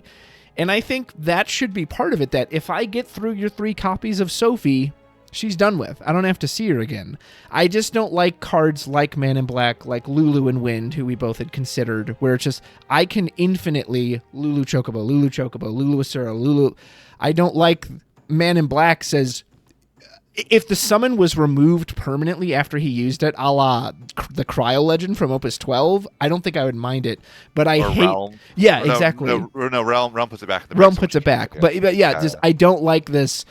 Ixion or Ramu is literally there permanently. And then on top of that, not just the summons, he then just turns off your attackers. So you can't even like push through him because he just says, no, I'm not going to let you do that this turn. And then I'm going to attack on my turn and just do it all again. Kind of similar to Unalesca. I know he's a bit slower. I know he requires a bit of setup. But once you get to that state, you're just locked out and you just can't do anything. And he works with things like what was going to be later on this list, Arc, that the dark card, that just feels awful that, hey, I permanently just have Arc sitting here and just whenever I feel like, I'll just blast you with it. Like, yeah, I just don't like that infinite recursion. I like more of the, hey, I got through your 3 copies. It's done. No more of that. Nope. I'll just use it forever. So that's why I don't like him. Yeah, I mean, he's clearly the best thing in Lightning, like by far. The whole reason the Mono Lightning Scion Chaos Arc deck works is because of Man in Black. If Man in Black wasn't in that, you would never see that deck in that element color at all. At the same time, I like infinite value pieces. And Man in Black is an infinite value piece that, like, the first time he comes into play, if you kill him that turn, and granted, sometimes it's scary to have a bunch of must-answer threats, but must-answer threats do exist in the game. Probably Lightning should have a must-answer threat. Mm-hmm. And a must-answer threat of a card saying interact with a type of card that cannot win the game by itself, because you cannot win the game by casting summons. True. And empowering a part of the game that, like, for a long time we laughed at, like, how summons felt underpowered relative to other card types. Yeah. Basically until around Sophie Doga, and then we went, oh, never mind, summons are actually really kind of decent. You know.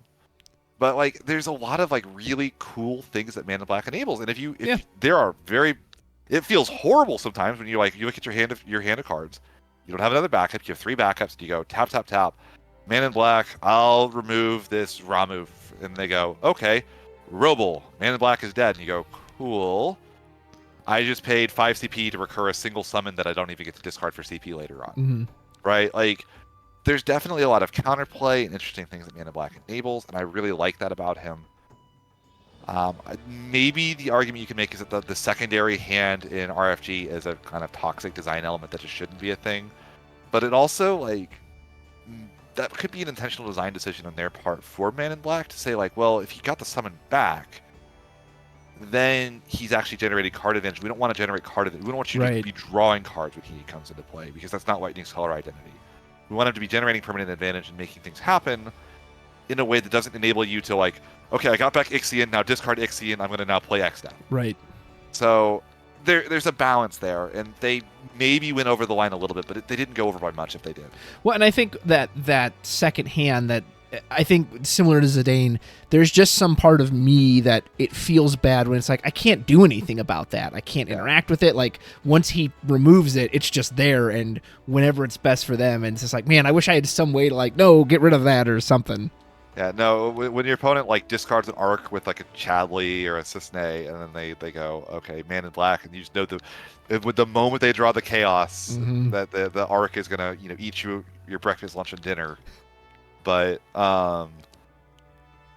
again, like, that's not any different than if you added it back to hand, potentially, outside of, I guess, exactly discard, which I don't like either, so it's not that different. I know a lot of folks like this one, so I'm sure I'm probably in the minority here. But no, I don't think you are, actually. I think it's a very really polarizing card. There are a lot of people that think this card should be banned, and I don't disagree. I think that it's very, very strong to the point of near toxicity, and also the Ramu looping was something that I realized at Nats just how ridiculous that was. You could dole forward with Ramu and then say this one can't attack. Yeah. 3 attackers to get through, and they have to all be bigger than whatever's left on my side of the field. That's really asking a lot. It basically means that they have to kill Man in Black. But I like that gameplay loop, so that's That's I like things that slow the game down, so So I wonder how you'll feel about your water choice, which is Leo. Mr. Leo. A 1-cost 7K that you can't cast without a bunch of conditions? How could that possibly be strong? Leo was a card that, when I first read it, I thought, well, they put it in the right element, because this is in water. Water, doesn't really... I didn't think, like, okay, well, maybe you'll hit a Leviathan. Like, Leviathan does draw the opponent 2 cards in a way. Mm-hmm. Like, the payoff back is going to be really big. I didn't realize how much self-bounce you could do in mono water. Yeah. So, like... They don't just Leo you once. Right. And so what ends up happening with Leo is you get into this really frustrating game state where you start playing the Leo minigame with your opponent, which is they're going to race to start playing, to play Hanafuda and get all these, like, numbers on the field, and you're going to try to kill them. And if they get to Leo before you get to kill them, they win the game. And if you don't, then you win the game. And like it turns it into a single player game in a way that I don't even think Mono Wind does. Mono Wind has to interact with the opponent. Yeah. Leo interacts with the opponent as little as possible to win the game. Which I think I find exceptionally unfun. You like have to play like really obnoxious games. I like that it enables a lot of cards that don't see play elsewhere. I think the fact that he like makes a 6-drop Larsa into a good card is really cool. Mm-hmm. You know, Thornton all of a sudden becomes a crazy cool card in the deck and everything else. But it's so hard to interact with because what it usually ends up being is you have like the general Leo thing is Thornton, Larsa, Sarah, Waka, and is it you usually go Gordon? I think so, yeah. And then you have the Adamant Toys as your 1-drop. And it's like when they get to that point, unless you have backup breaking, which only really Earth gets to break backups, that's like kind of what it does. You can't do anything about that. Yeah. The game is over at that point. And then also a lot of times they'll pair it with stuff like Sahagin Chief. And once the Leo starts popping off, Sahagin Chief gets a bunch of counters, so he's bouncing your stuff to your hand, and the Leo boop, Sephiroth, Theodore, Thancred, Revive, Une. Yeah, oh God. You know, like it just doesn't lead to a good, healthy play pattern. If it ever is, like, if you pull it off, it's fun to play. This is a lot of people's favorite deck in the game by far because when it plays well, it's like super fun. Like you get to like, you know, it's very rewarding and everything else. It's just the play experience against Leo is horrendous because on top of that, the Sahagin Chief and Sahagins in hand end up behaving a lot like Althea because it means that you can't even kill the Leo. Right. Like, oh, okay, well, I'll do this to kill Leo. Sahagin Chief, bounce Leo to my hand. Next turn, ding, Leviathan. Yeah. You know, it's just, it's a cute idea that if it ever became too good, they needed to take action and ban, and it became too good about 3 sets ago. Yeah, I love the concept. Again, I like the idea. You have to build this thing up. You have to build your deck in a certain way for this payoff. I like that concept. It's just kind of similar to Lucy. I just think it's too easy. And this is even without Sildra. Man, with Sildra, it was even easier. But a lot of them weren't even playing Sildra because it was like they didn't need it. Like, it was more expensive, yeah, because you could just you just would turbo draw into your deck, and then you know they've like the Thornton EXs and everything else to try to like get there. It's just if you sit down against your opponent, you see they're on mono water, and the moment you see the Leo cards like the Thornton or the Larsa and stuff, you go, oh crap, and you start really trying to turbo out forwards. It just leads to a miserable play experience. Yeah, like when you're the mono win player and you have to like start rushing your opponent down and do whatever it can to like stack forward on the field. Something has gone wrong with the game. Yeah, I'm sure he's a treat to play, but yeah, playing against him just feels miserable. So I wouldn't be sad to see him go. So mine's kind of interesting. Mine is 6 CP Summon Leviathan, and this card just kind of represents a lot of what I don't like about EX bursts, and that no one ever wants to actually cast this card. No one wants to spend 6 CP to use it because he's pretty fair at 6 CP, arguably even kind of weak since he doesn't leave a body. But they will still jam 3 of this card into their deck because if they hit it for free, it's a 2-for-1 for free, which often wins the game. We did a lot of testing in preparation for the Australian stuff, and Hoods was trying to face 13. I remember he was playing Mono Water. And, he hits the Leviathan. All right, lightning gone, that gone. It's like, yeah, he literally would just win the game because I happen to hit that card. And maybe some people would argue that's good EX burst design. Is that, well, yeah, you're using a card that you're only in there for the burst, but oh my god, yeah, that's the downside, right? Like you would cast the right. If you don't want to cast the card, it's a bad card. Yeah. That's the downside of the card. And you said that about I think it was the Adia. We were talking about like the Adia and some of the lightning decks, and you were like, why are people putting it in there? It's like because it has EX in the corner. No one ever wants to cast it. It's just there because in case I get it for free, you're gonna 7-drop Odin is the other poster child for this. I think exactly. No one will ever pay 7 CP unless they're either desperate, have nothing else to do, or it goes to the EX damage. I think Leviathan, I think Leviathan is particularly egregious just because of the variety he has. That if you're playing mono water, he says get back any water for it in your deck. He's Kusith as well, and get rid of something, or if it's light or dark, like it just that 2-for-1 for free just feels miserable. Go ahead. Yeah, I mean, the one thing about this card is it feels like it was designed around Yuna, and at about a 5 cost, it's like a Kusith mixed with the 3 CP Leviathan, like stamping those together and stitching them together, like it's like about fair with Yuna on the field. And as a Rydia enthusiast myself, you know, it's nice to have a top end for Rydia that like feels really good to cast and or whatever without feeling horrible. But I do like get the frustration that like it is a card that most of the time when you put it in your deck at at any number, if it goes to damage, you're more ecstatic than if you ever drew the card. Yeah. I was sitting next to my friend that like only plays Mono Water Locals today, and he shows me his hand with 3 Remora in it, and goes, "Oh, cool! That's why I put them in the deck, is to see them in my opening hand after I mulligan." Right. It's like, well, my brother in Christ, you built the deck. Yeah. You can't put the cards in it and say, "Don't ever draw me."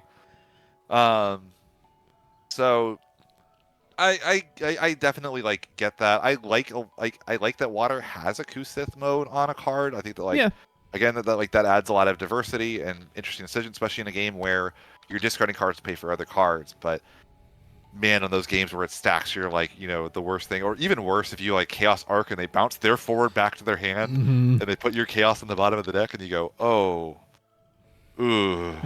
It's 2 for 1 removal and they drew a card off of it. Does a lot in those situations. It does.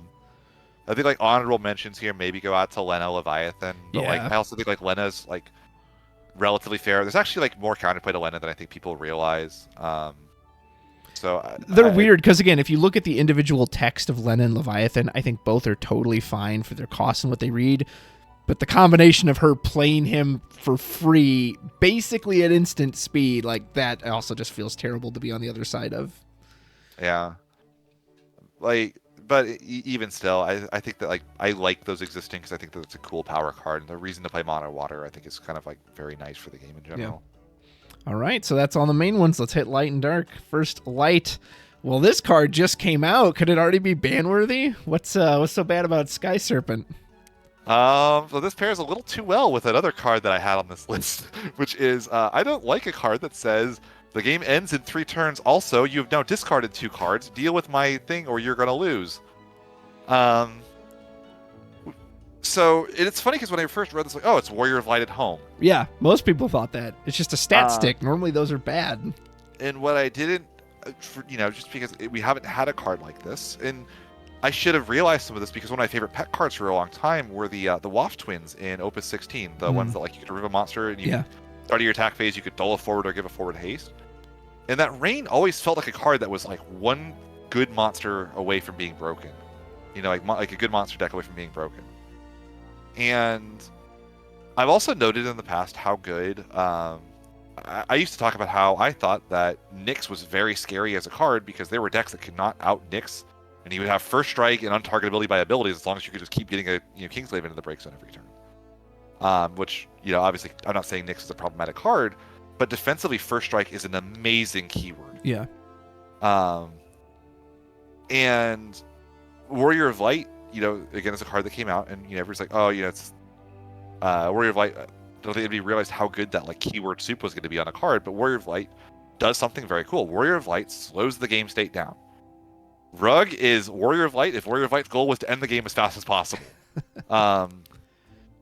It's really kind of remarkable to me, like how close Warrior of Light was to being a problematic card, and how much they hit the nail on the head on that card. And I still think there's like a lot of problems with the Warrior of Light as a card, but Rug just takes all of those problems and makes them a gazillion times worse because he turns every other card in your deck into also being Warrior of Light. Yeah.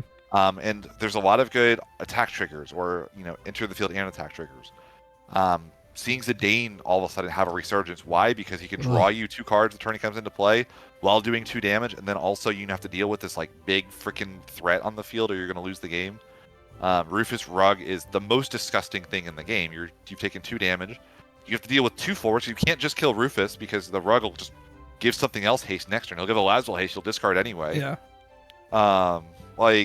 And you have less cards to deal with it, so good luck. Yeah. So it's just like everything this card enables is completely unfun to me. I think if they said he had to be cast with just backups, or even if he said like 2 of the CP on the card had to come from backups, like I don't know how you'd even template that, but like you know, or if he didn't give haste to something else. You know, I would even be okay if he just had the keywords and didn't give them to something else. But giving something else haste is kind of just like the straw that broke the camel's back. And even worse, he gives the card 3,000 power, haste, brave, and first strikes. Now all of a sudden Rufus is a warrior of light. Right. I don't know. I like playing Final Fantasy, and Rufus and Rug says I don't get to play Final Fantasy as much. It's one of those. They really seem to struggle with light and dark cards that they're either just so good they're ridiculous, or they're so unplayable and you can't discard them. They're terrible. And this is a card I think really benefited from being light. Like if this was an Earth card or a Lightning card, now you have to play it in those decks, and now to do Rufus Ruggagene, you have to see the right CP to use it early. But kind of because he's light, similar with the Warrior of Light I'm going to talk about next, it doesn't matter. You can jam him anywhere and just benefit. I definitely thought this guy was just a stat stick when I first saw him. Like you said, Warrior Light at home, but seeing the disgustingness, you're just like, ooh, I don't know. But then again, light cards are weird. Like they have a tendency to just disappear within one opus. So I wonder if this guy's even going to stick around. But I certainly am not going to cry if I don't see him anymore. I just like the play pattern he leads to just doesn't seem like it's ever going to be healthy or fun. Because he's another card that kind of reminds me like another card on this list that we'll get to later. But when is he most impactful? If he comes down off of 4 backups, you're probably okay with it. You have some counterplay at that point. You can like tap a couple backups for an Odin, or nuke him out of orbit, or like you can Amaterasu more safely, whatever he's trying to give haste to for the on attack trigger. But like when he comes down turn 1, when you're going second and you've ripped 2 cards out of your opponent's hand while also doing 2 points of damage, before you've ever had a chance to search out that Princess Air in your deck, it goes to damage. We've got a little bit more of a problem, you know.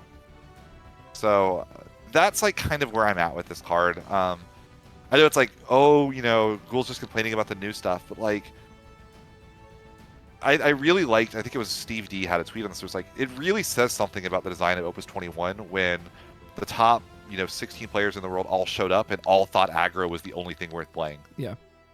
So I don't think that was a 2-deck format like quirk either. I know that like sometimes 2-deck format tends to like randomly buff some decks and randomly nerf others. Like it made Rydia a worse choice because you couldn't use any of the those colors or whatever in your other decks. Yeah. But like this isn't a situation where that. It was just this is the most annoying toxic card to deal with, and it won a lot of games in testing and at Worlds. Yeah. Speaking of which, his compatriot, which is my choice, which is Warrior of Light, again saw it in all the Worlds, and it's just cheaper and free, which is what I've complained about for a while. He just promotes that design. Of course, put two 3-drop characters. So they're not just forwards where you could whiff a little more, backups, monsters, anything. And then has an incredible special, so the extra versions don't just brick you, like you can use them proactively. And the name where people running the 4-color Warrior of Light, just to feed into the special, just to feed into the Gilgamesh. Again, I don't think I'd mind stuff like this if it was played fairly, mid-range, or a late-game payoff. But no, it's jam it out as quick as you can. As soon as you draw it, it comes out. Yeah, I played against it in RVA, I've played against it in test, and it's the same aggro stuff. Do you have an immediate answer? Okay, you lose. That's it. Oh, I got a free Zero Miss. Oh, I got a free White Tigerless Sea Nimbus. You lose. Like, to me, that's just a non-game. It's like I didn't get to make back and forth decisions. It's just like, oh, did I have that immediate? Okay, yeah, the game's just over. So he won't be the last version of cards like this. There's gonna be others, but yeah, I don't like the unga bunga.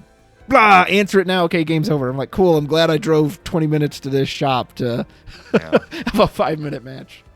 There's healthier play patterns to Warrior of Light.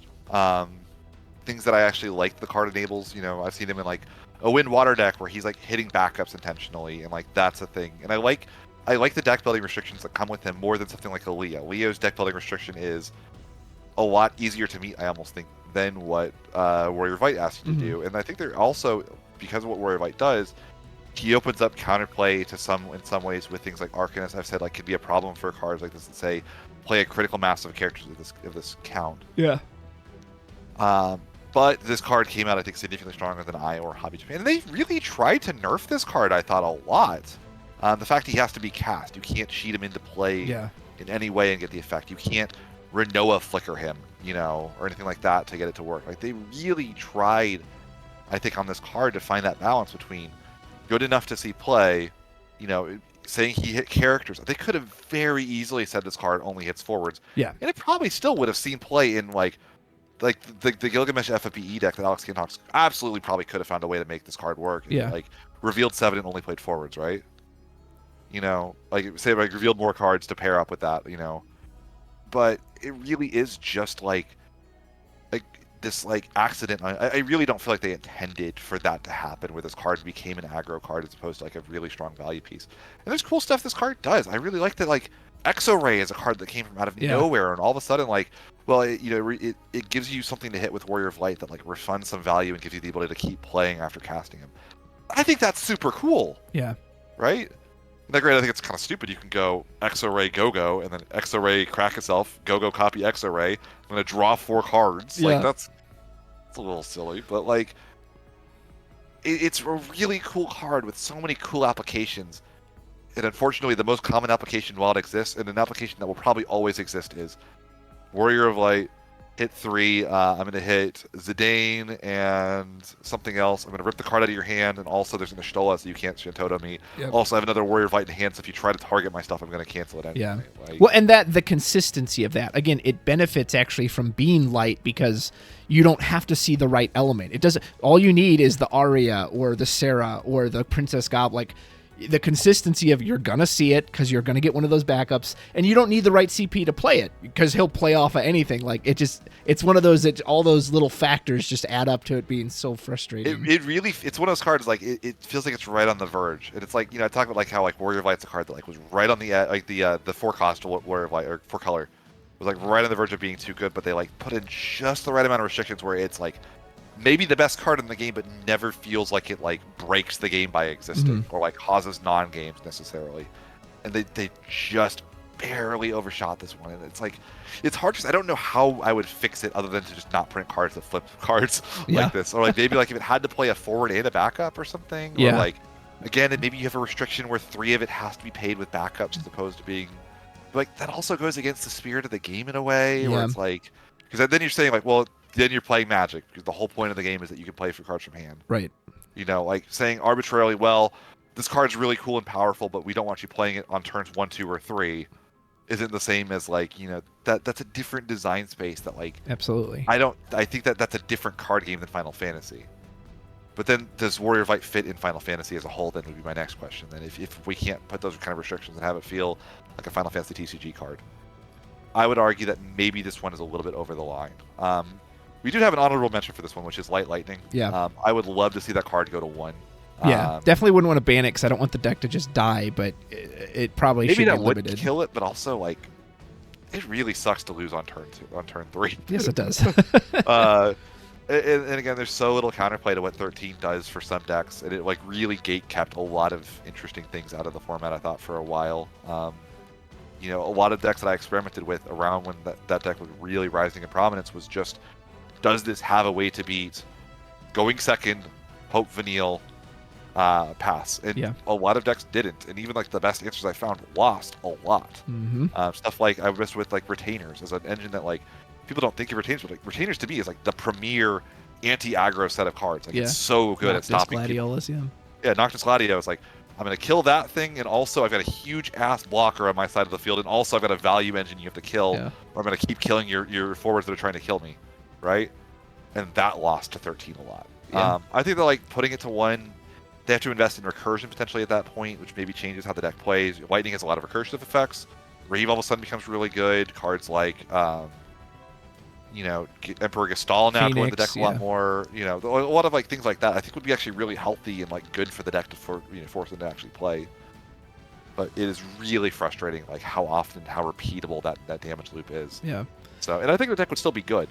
I also don't think we've seen the last of 13. I think that like the Fire Lightning is centralized so much around itself that like it's all people care about with that deck. I think Fire Ice 13 is like as good as Fire Lightning 13. Don't tell anybody, you know. Okay. I'm sure if it made this point of the video, they could take the Ghoul secret of Fire Ice 13 is as good as the Fire Lightning. I also think there's a non-zero chance that Fire Wind 13 is actually one of the best decks that nobody's ever discovered. Interesting. We'll have to save that for another video because So next up is the Dark cards, and this first one, I don't think anyone would disagree about this card, but we also haven't seen it really much. Tell me about this guy who has no job, Neo X Death. Have you ever had fun when your opponent drops Neo X Death on you turn 1? No. No, yeah. That's all you need to say. Yep. Your opponent goes turn 1 Neo X Death, and the game is over one way or the other. Either you can answer the Neo X Death, or you lose. And then now, now it's to the point where it's like, well, the only way to play Neo X Death worth playing is as a build around. This is the least fun build around to play against, because now all of a sudden it's like, Neo X Death, okay, I've got a Tom on my side of the field. So now you can't choose my Neo X. It's like, okay, cool, I hope I draw Shantoto. It's like, or like Neo X Death and then Ishtola, or like whatever it ends up being that you end up protecting the Neo X Death with. Or I've got a Titan in my hand. You try to kill my Neo X Death. You chose me, sacrifice your character. Titan can't break this turn. Like, does anybody enjoy that? Like, ever? Like, has it ever been fun to have this card that like says you don't get to play the game if you choose me to try to start playing the game? You're also getting punished. Yeah. And also, once you get punished, I can protect this card. It's like, whether or not it is a super top tier deck, there is just no game state that is improved by Neo X Death existing. And then also the situation where your opponent goes turn 1 Neo X Death and you go, okay, I'll count my one backup, and then I'm going to play Ritz. I'm going to target your Neo, or I'm going to play like a forward, and then I'm going to Alexander, and Alexander's going to kill your Neo X Death for free. I'll sack my little forward that I played that I don't care about. GG, shake my hand. You invested 8 CP in a forward that I killed for free. Yeah. Yeah, like, it just creates non-games. Like whether you immediately answer it and you win, or you don't answer it and they win, which is just miserable. And there's no way, if you have no backups, you can't develop a board in Neo X. It's literally impossible to play cards with no backups faster than Neo X that's removing them from your field. Mm-hmm. You can't, like, if you go Sarah into a thing, well, you just paid like 4 cards in hand to play 2 backups. Well, sack 1. Well, next turn, okay, I'm going to play a backup. Well, I got to sack 1 now. Okay, next turn, I'll play 2. Like, you can't do that. Like, it doesn't work that way. That's not how the game works.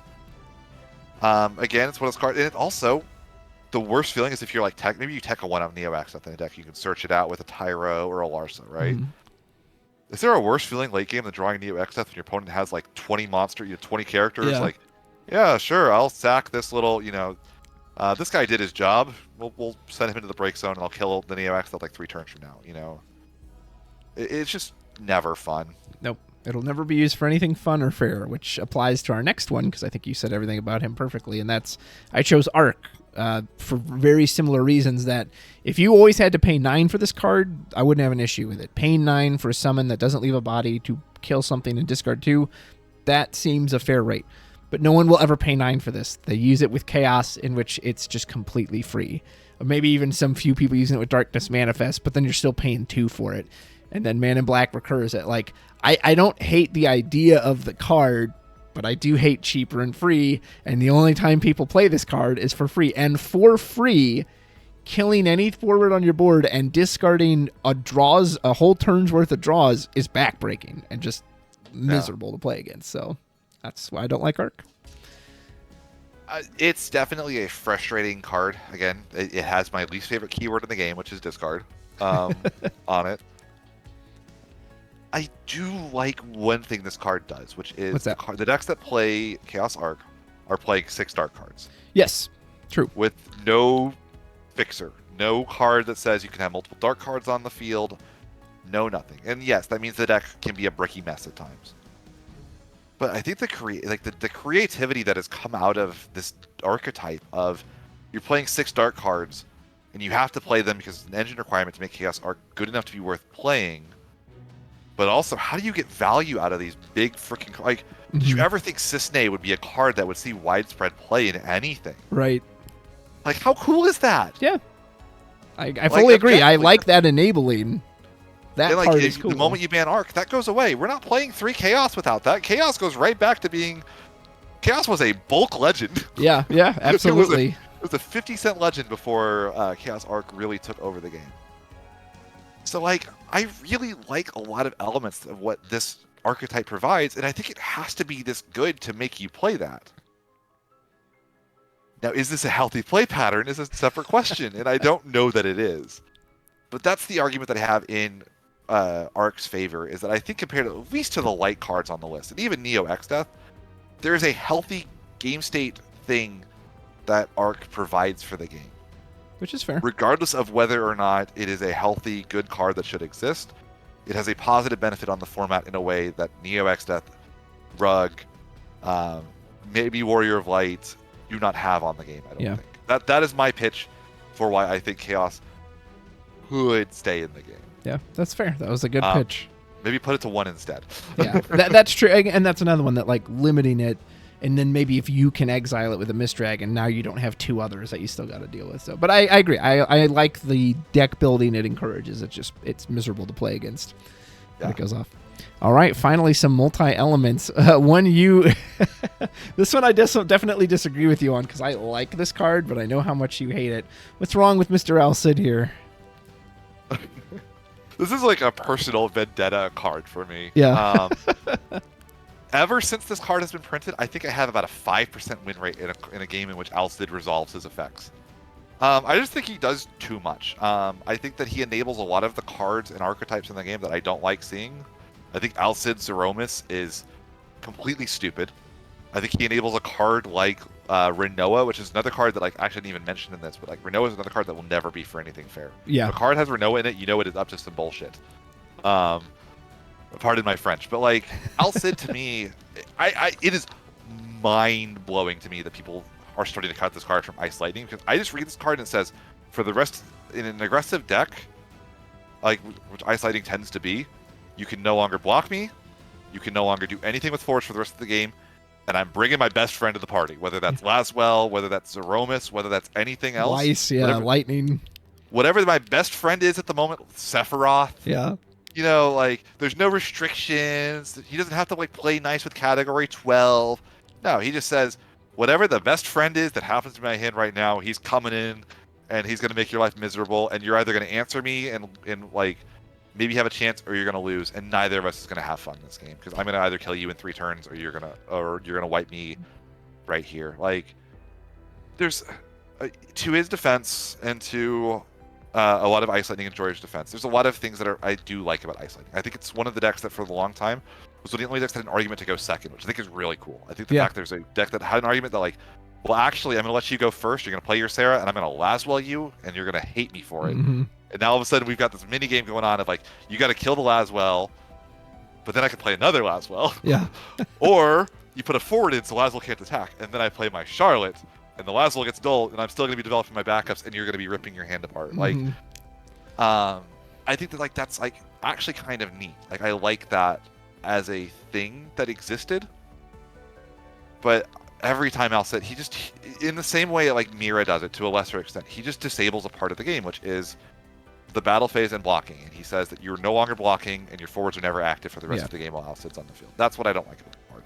That's fair. That's the one point I'll concede. And again, Zeromus does that too. Is if his end of turn dull resolves, it does. It's just because, like you said, it eliminates that entire part of you're supposed to be able to block and your opponent is supposed to make decisions which forwards go in what order. And yeah, they both just remove that part of the game entirely. So while I personally like Al-Cid, I will definitely concede that point to you that any card that just says this part of the game doesn't exist anymore generally always feels kind of bad. I would be okay with him at 1, but like if this card was banned, I will shed no tears for it. Well, my multi-element first choice is Zidane. This will be funny because we kind of flip because I know you don't like this card at all. Similar to the other one, it's just not enjoyable to play against. And I want to take a moment too and say that to anyone who's still watching that like that is important. You should enjoy playing the game. It is possible to enjoy losing a card game. And cards like this, I don't think do that, where some people legit will jam this out turn 1, overpay for it, and I've lost it because, like, hey, that Sarah backup you were going to use to curve out, nope, it's gone. Now you're stuck with some crap you can't use. It's like, cool, all right, well, I'm glad I got no say in that, and it's repeated value, and it has haste, and it can't be blocked by most of the forwards in the game, like... And someone told me once too that like actually the better person, the more competitive player you're playing against, he gets stronger because generally those players are going to make better decisions about which cards they keep. And now you're just removing that decision from them. Actually, no, that's not going to save you. And then when he gets cheated in off of things like Cecil or whatever card you want to cheat him in Phoenix, it's just annoying. You can absolutely make the argument it's not broken because they still draw a card off of it. And I've seen games where I've Zidaned them 3 turns in a row and they still go on to win because I am giving them that card drop. But I just personally find it miserable to play against, much like you hate discard. I hate that. I didn't even get a chance to do anything, and you just took my best card out of my hand. Cool, thanks. I think this card is ban worthy. I will state that outright. I think the card is bad. I think it is a Timmy card. I do not think it is that good, but it is incredibly frustrating, and that is a reason enough to ban a card, in my opinion. I also think the card is maybe the most overrated card in the entire game. You know why? Because you should have 50 good cards in your deck, and sure, well, you're not protecting those cards in your hand anymore, but there are so many times my opponent will go, Zidane, rip 2 cards out of my hand, and I go, and I'll draw a card, and I'll draw another card, and I'll go, okay, cool. My hand still does everything I need it to do. Mm-hmm. And you can say, like, well, that's just, like, Ghoul, you're just such a good deck builder that's not a problem, and it's a problem for us mere mortals. But it's like, no, I genuinely feel that if you build your decks in a proper way, Zidane is less of an issue than he would be for otherwise. And granted, like, yes, I will spend Amaterasu to kill Zidane sometimes if it's the right thing to do. Like, don't get me wrong, I like protecting my hand too. But I think the card generally, because he doesn't generate advantage, people go so far out of their way to cast Zidane. I don't think the card is as good as people think it is. Like, people are like, no, Zidane is like the best card in the game behind Warrior of Light, and I could not disagree more. I think the card, I have him at 3 in one of my decks right now, but the only reason why is because the Fire Wind cards are so miserable. Yeah, he's the only one even like worth a damn. I've genuinely considered cutting him for Vaughn instead. That's where I'm at on this card. I don't think he's actually a good card that helps you win the game. I do think he is a card that frustrates your opponent to the point they want to stop playing, and that's enough reason to ban the card. Fair enough. Now your final choice is Mr. Sid Hayes. So this card just does everything. Yeah. He's even like, when he comes into play, he refunds 2/3 of his cost. For some There's reason. no restriction on that. Yeah. I've Zidaned away a Kusith from my opponent and then cast the Kusith using the 2 CP that he stole. Yeah, why? Actually, I've done that with a Kryl even, so it wasn't even color fixed. Like, I'm pretty sure at one point when I was playing like the Earth Wind stuff, I went like, Kryl, steal their Kusith, Sid Hayes, cast the Kusith for free. Without color fixing it, without having any way to get Earth CP on my side of the field anymore for the rest of the turn, blah, blah, blah, blah, blah. Sid Hayes still did just fine on that.